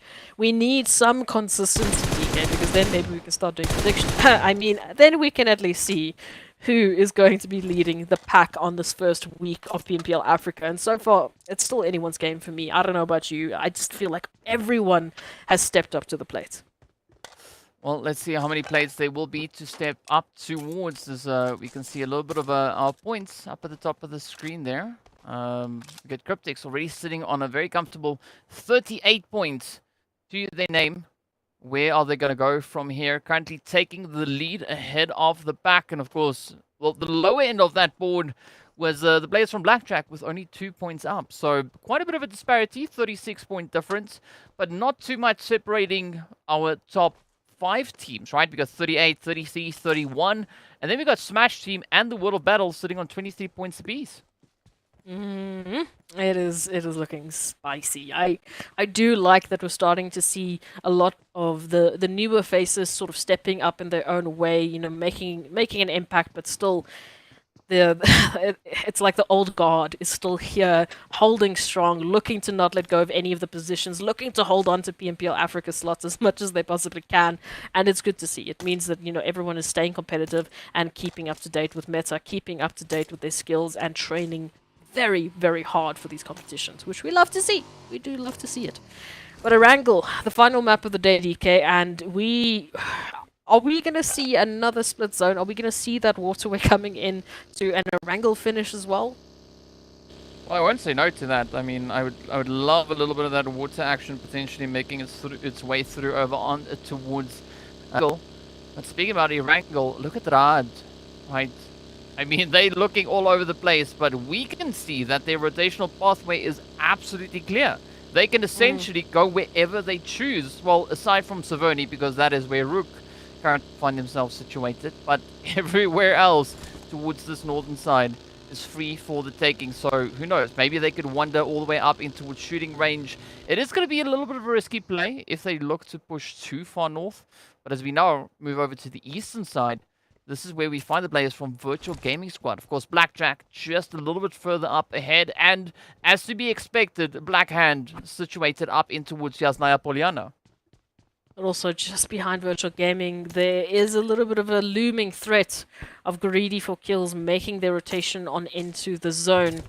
So a little bit of a splash there on the mini-map. So they might be getting closer. We'll have to wait and see if they cut on through. Here we go. Cutting into that zone. It looks like they'll be avoiding Virtual Gaming for now, depending on what this next turn is going to be. But that doesn't mean that they're out of danger just yet. We've got Blackjack and Blackhand, like you said, just looming out in this area. I wonder if anyone is going to take a straight shot into Stolber, because, again, like you said, moving too far north could be a bit of a risky play, but might give them an interesting angle to work with. I guess it depends on how you rotate to that point, right? If you're going to venture through an already occupied area, you could run into a few challenges along the way. But if you find a kind of clear coast way, a clear sneaky way to rotate in, that could be exactly what you need. And of course, now it is going to be Blackjack having to face off against the side of GREEDYFORKILLS. I'm not quite sure what the buggy is doing on the roof, but sure, right? Yeah. We've seen quite a few interesting things come through in PUBG, but now, oh, that is Angie getting met with a beautiful DBS. Yeah, look, GREEDYFORKILLS sticking to their name, looking for a bit more. Hamadi actually did rotate back to try and give some cavalry, to give some backup here, or provide an opportunity for their teammate to rotate on out, but it looks like they're going to stick around for some revenge here. GREEDYFORKILLS did take one of their own, so now they're looking for some payback. Setting a few nades, looking for maybe a bit of a vehicle blow-up if they can find one of them. This might be a good opportunity. Nossa, though, holding that flanking angle is going to be the detrimental factor here for Blackjack Esports. Ooh! Ooh, nice one coming through there from Zeke. But I want to see what is going to happen now as Phonics just moves a little bit closer. This could be a great opportunity and a good angle to play on towards GREEDYFORKILLS. Oh, that is Zeke being found out as Nossa reaches in. Rhino, are they going to stampede and just rush on forward, or instead maybe try and play a bit of an off angle? Out they go! Ooh. They find a Hamadi on the opposite end, picks up the hit, but down they go in exchange. Phonics now comes up, absolutely laying waste to them. And what a turn of events this is. It's now down to Zoxy to try and pick up the remaining pieces here. Oh, it is basically down to a 1v1. Hamadi and Zeke are still going to be down. Phonics might look for a res onto Hamadi if they have the time, and if those nades don't make the connection, then they could turn this into a 2v1. On the other hand, Zuxi nowhere near their teammate to try and get this res popped on through. They might go for this now, but Zeke could give them that information, could give the warning sign to their teammates. But there we go. Zuxi locking on target. Now it is going to be Phonics looking to come rushing in with that Tommy gun. Oh, big barrel on as well. But here we have it. Zuxi running out of health as they get backed on up. That is GREEDYFORKILLS getting sent back at least with 2 eliminations to their name. I have to give it up to Blackjack Esports. Like we said, you know, they turned a dire situation, a 3v4, into something really wonderful for them. Yes, they lost another in the process, but at least they picked up those 4 eliminations. So they will be going on forward with a little bit of extra points in the pocket. Let's see what else they can do with that as we wait for the teams to find their positions in zone, but all to just keep moving. As we know, we've seen a lot of these teams just staying mobile, staying constantly on the prowl for better positions and for better angles into these engagements.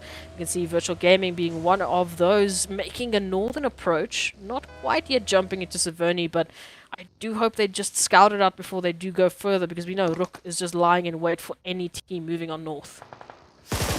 Yeah, speaking about north, ooh, it's going to be the world of battle now, aiming up north as they've spotted the mined weapon. Just trying to push on off, and I think it's fine that they've now lost a player. Now they can focus their efforts on that positioning, and seeing that the zone is also just kept on moving further and further up in towards those northern territories. It's going to be absolutely essential to find a good position. Yes, indeed. Yes, indeed. But it's not going to be without its challenges. We do still have one or two teams that need to get themselves into zone. Timeout in particular, we know they dropped Military Island. They've got the furthest journey out of everyone. But because of all this northern shift and the southern, flight path, there's a lot of pressure on that southern point. And you can see Triple Esports now capitalizing on a little bit of that rotation. Vampires looking to do the same. Weiss out in the open, hopefully being able to get out of the situation. So I wouldn't want URUS to drop a member right now. Ooh, well, I mean, we're not quite sure if that that order will be processed, as URUS now just holding steady.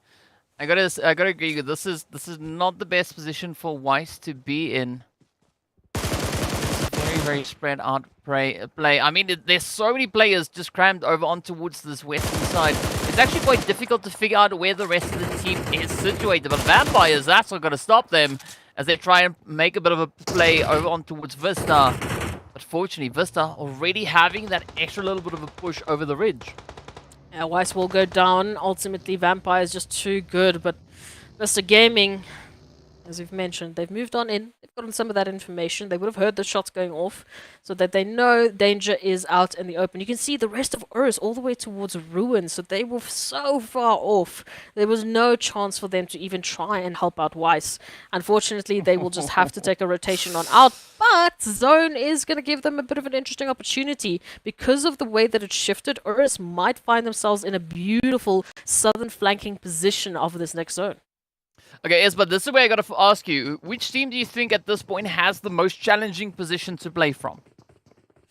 I mean, take your pick. No, just one name. Just give me a random name. Any name. The first one that comes to mind.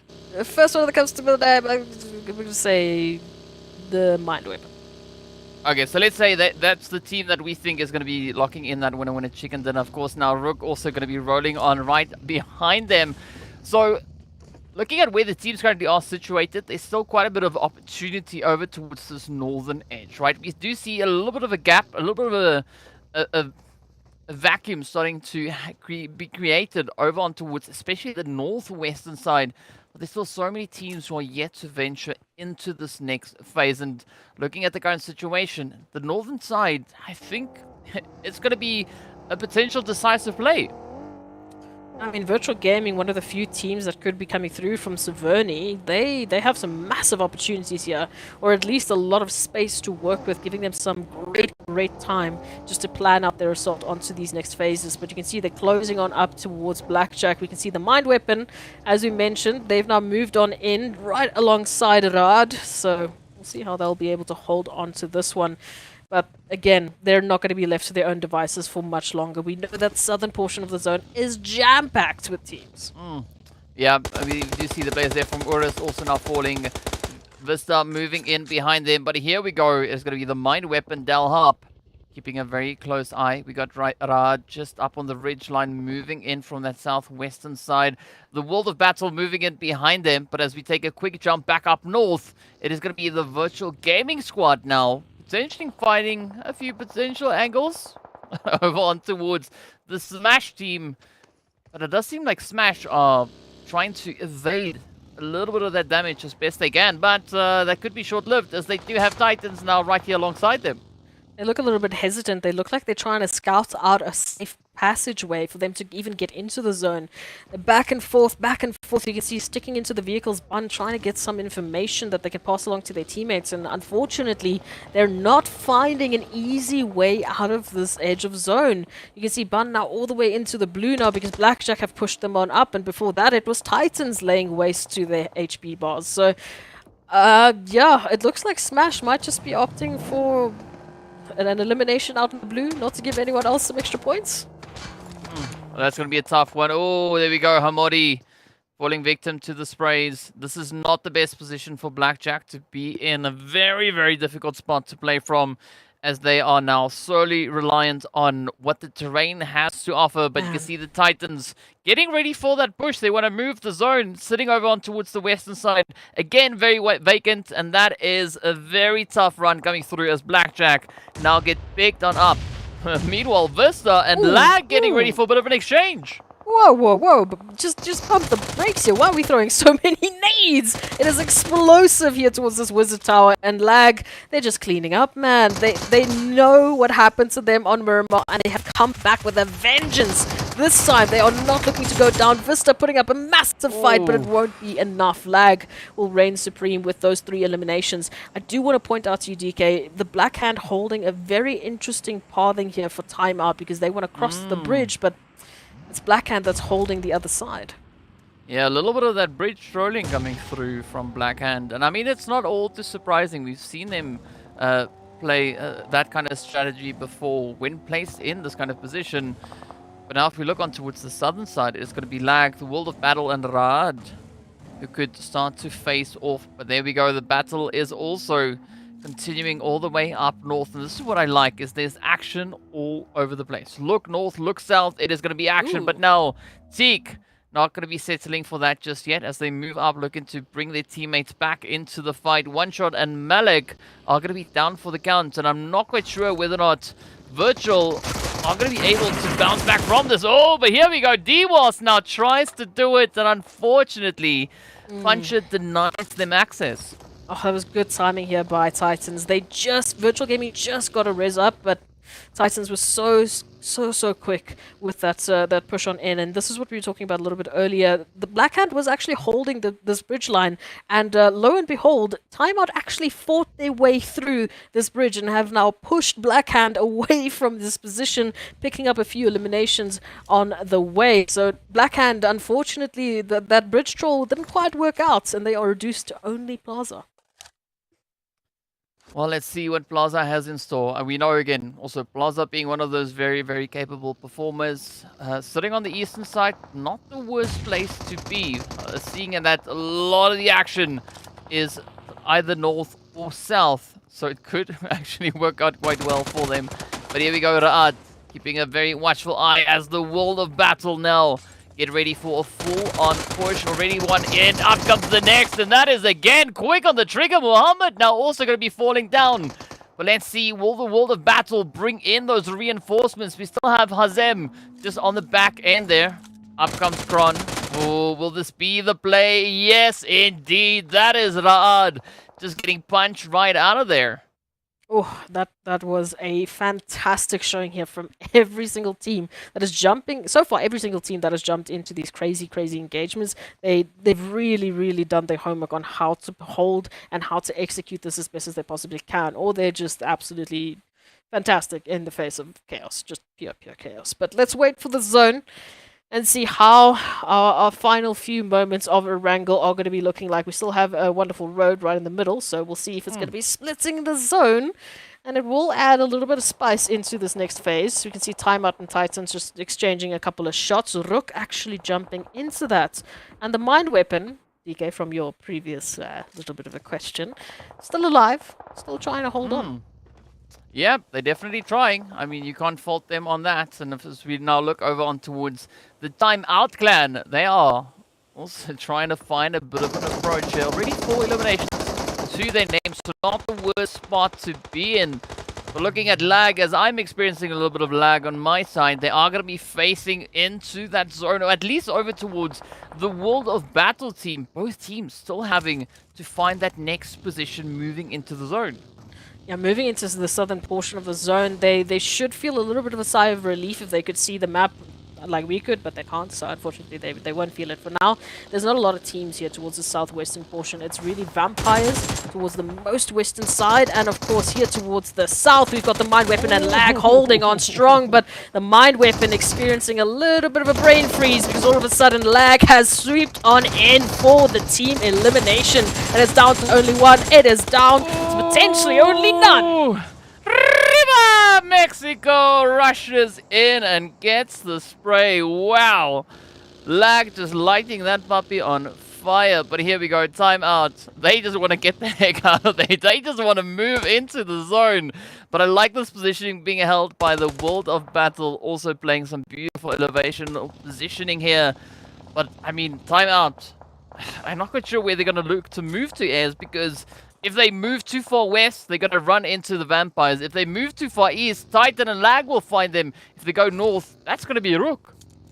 I do, I do agree with you. I can't see a safe way for them to work with this, but they're gonna for now stick to just staying mobile, and they're gonna stay mobile right into vampire territory as there's a 1-for-1 trade, and now the final hits have to come on through. DK, they're looking for that confirmation. Let's see. Oh, come on. Vampires now on cleanup duty. Trying to see if they can find a little bit of something, but Triple, they're gonna come knocking on the door. Old boy. Picking up the nade. Is it going to find that spot into the window? Oh, it gets close, but not close enough. But Triple, they still have all their players up, and they can mount quite a bit of an assault here. Yadan having to try and patch that bar back up again. D3S also now just resorting to a little bit of that grass action. But, ooh, I see vehicles, and that could spell quite a bit of disaster now coming through here for Vampire. The World of Battle in the center, feeling the brunt of the action. You can see Triple Esports just applying the pressure, and that might be all that it took. The World of Battle will be going back into the lobby, and we will be seeing a new team taking center position into the zone. Triple reigning on high with a beautiful number of eliminations and players. It is the only team that still has all 4 of their players up and alive. Let's see, maybe that counts for something, right? Maybe they could have a triple dose of carnage just around the corner. But here we go, Titans now cooking up the utils, trying to reach up in towards Lag. But Lag forgetting that their legs are going to be in danger. Those shins, the ankles, can get hit from underneath, from below. But that is the blue zone applying that extra bit of pressure. Mexico already sitting up on 6 eliminations. 2/3 for the teams, total elims. But is that going to be sufficient? Will they be able to survive against the relentless Titan gaming squad just waiting outside? I completely missed RUKH actually managing to get the members up to one of the other teams that have all of their members still alive. But yeah, towards Lag and Titan. Lag, not a lot of options left. DK, they have to kind of just make a run for it and hope that their shots land. Oh, well, we might not have to beg all too long, as we can see A9Q now just trying to evade the shots. But just tiptoeing on the air of danger here. The blue zone is going to be absolutely relentless. Oh, and Buncher locks it in. That is Lag. Well, not out of the woods just yet. Mexico trying to sneak on in. This next nade could be the one to seal the fate, at least for Titan. If they land it, off it goes. Is it going to be the one? It gets close, it misses. But now Mexico getting ready for the rush. Finds one. Will he find the next? The hits? No! Down goes Mexico. Buncher narrowly escaping. That was so close. That honestly could have gone either way. I think Lag might have done enough, though, to just put the nail in the coffin of Titans. And there it is, courtesy of RUKH, moving on in for those final hits, and they will be picking up a beautiful amount of eliminations. Over towards Triple Esports as well. Hold up! Oh, I blinked. wow. How? Don't blink, Ez. You gotta put sticks in your eyes to keep them open. There's so much happening right here. But we are down to our final 2 teams. Well, it is a 1v4, right? D3S from Vampire. Now trying to see what they can piece together. Maybe they can find a little bit of something, or maybe this is just them delivering themselves on a platter to the side here of RUKH. Because RUKH, they just shook up the entire battlefield here. I mean, this is... what more could you have asked for? RUKH just moving on in the final moments of this Erangel match. And there we go, bumper cars all day, every day, finding the final elimination. And congratulations to RUKH Esports for taking the final winner chicken dinner of the day. I mean, again, DK, how are we supposed to predict these things? I told you. Just look at a random position, call a name, and maybe they win, right? Because that's pretty much just as much as we know. There's no way of predicting what's going to be happening out on the battlefield, and I have to say that that is absolutely amazing to have. Teams consistently stepping up, looking to shake up the performances here as much as they can, and they've done so much of that for the entirety of today. It's been a beautiful showing. I mean, the first day of PMPL Africa, who would have thought what beautiful, beautiful surprises were laying in wait for us. I mean, what a showing from these teams to bringing this aggression just to show how ready they are for this new meta and to really take it on the chin and thrive in this aggressive era of PUBG Mobile. They have done beautifully, and I'm very excited for the rest of this week, for the rest of this PMPL Africa Spring season. But obviously, we still have to talk about that last match because RUKH Esports, out of nowhere, take the win.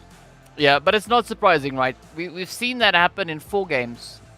Game number 5, no surprise to see these upsets come in, and what a glorious upset. So, you know, big congratulations going out to RUKH Esports for doing a phenomenal job. You know, just playing their positioning well, playing their numbers well, capitalizing where they can, and eventually taking that winner chicken dinner. I think, you know, going into a 1v4 for that fight, it's pretty tough odds, pretty steep odds to go up against. So, you know, you still got to give the respect there to D3S for still trying to make the most out of the situation they found themselves in.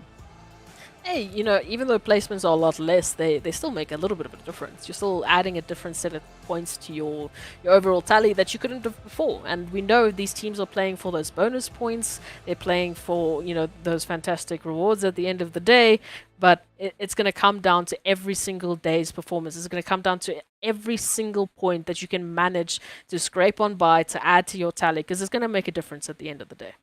Yeah, I think a lot of the teams, they were scraping with buckets, right? Because they were picking up eliminations by the bucket loads across the board. It's just like, you know, it's like, might as well, you know, seeing that we're here, let's just get everything we can find. Another one. You know, and just adding to it. So it has been quite a bit of a race coming through, but an absolutely glorious Erangel coming right off the bat here. This last game, absolutely on fire. And I think it was a great way to close off the last match of the day. And I think we are going to be heading over into a few of those highlights as well, just to remind the viewers of all the insanity we had out on the battlefield.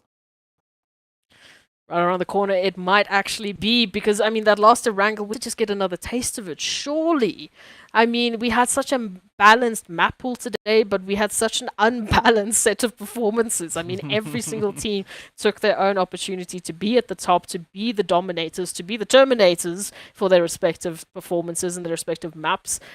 That I would like to see just how exactly that played out towards the end. How did RUKH manage to get in such a beautiful position and pick up the eliminations that they did? I mean, their timing was impeccable.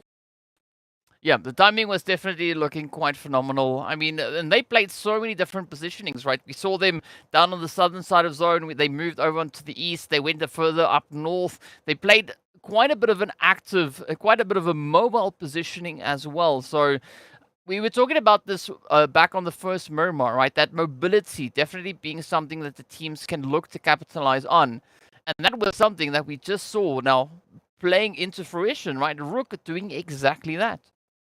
Yeah, I mean, looking at the way that these teams have just been rotating on into the final, you know, moments of the map, and how they've just been so good at solidifying their position, picking up eliminations. The third-party rule has been phenomenal. These teams have literally just been getting in those last hits. They've been farming up eliminations, and it's been good to see, because this is what you have to do in this meta. This is what you have to do to get yourself up onto the top of the leaderboard. So for RUKH, I applaud them. They brought in a performance we've been waiting for. They've been a little bit quiet, but they brought in a very, very solid Erangel. It's just, again, back to the same question for every single team. Where is the consistency? Because we know first day is a little bit crazy. What's going to happen tomorrow? Are we going to see the same? Well, one thing that I can say with confidence is that we are going to be showing a lot of love going out to Monster Energy, our official energy drink partner right here for the PUBG Mobile Pro Leagues. And I mean, right, today I think it's definitely going to be a day of note. Sure, yes, it's the first day. A few teams having some very surprising performances, but as you've said already, it is going to come down to that consistency, right? This is not a race, this is a marathon. There are 3 weeks of gameplay that these teams need to work through, 5 days of action per week. So they constantly need to keep up with those map rotations, the group switches that are going to be coming in week to week as well. And of course, as we know, on Sunday will be that glorious VIKHVND cherry on top coming in as well. Well, here we go. We've got the overall rankings. After day number 1, CRYPTICS will be sitting pretty right on top, but 1 point behind them.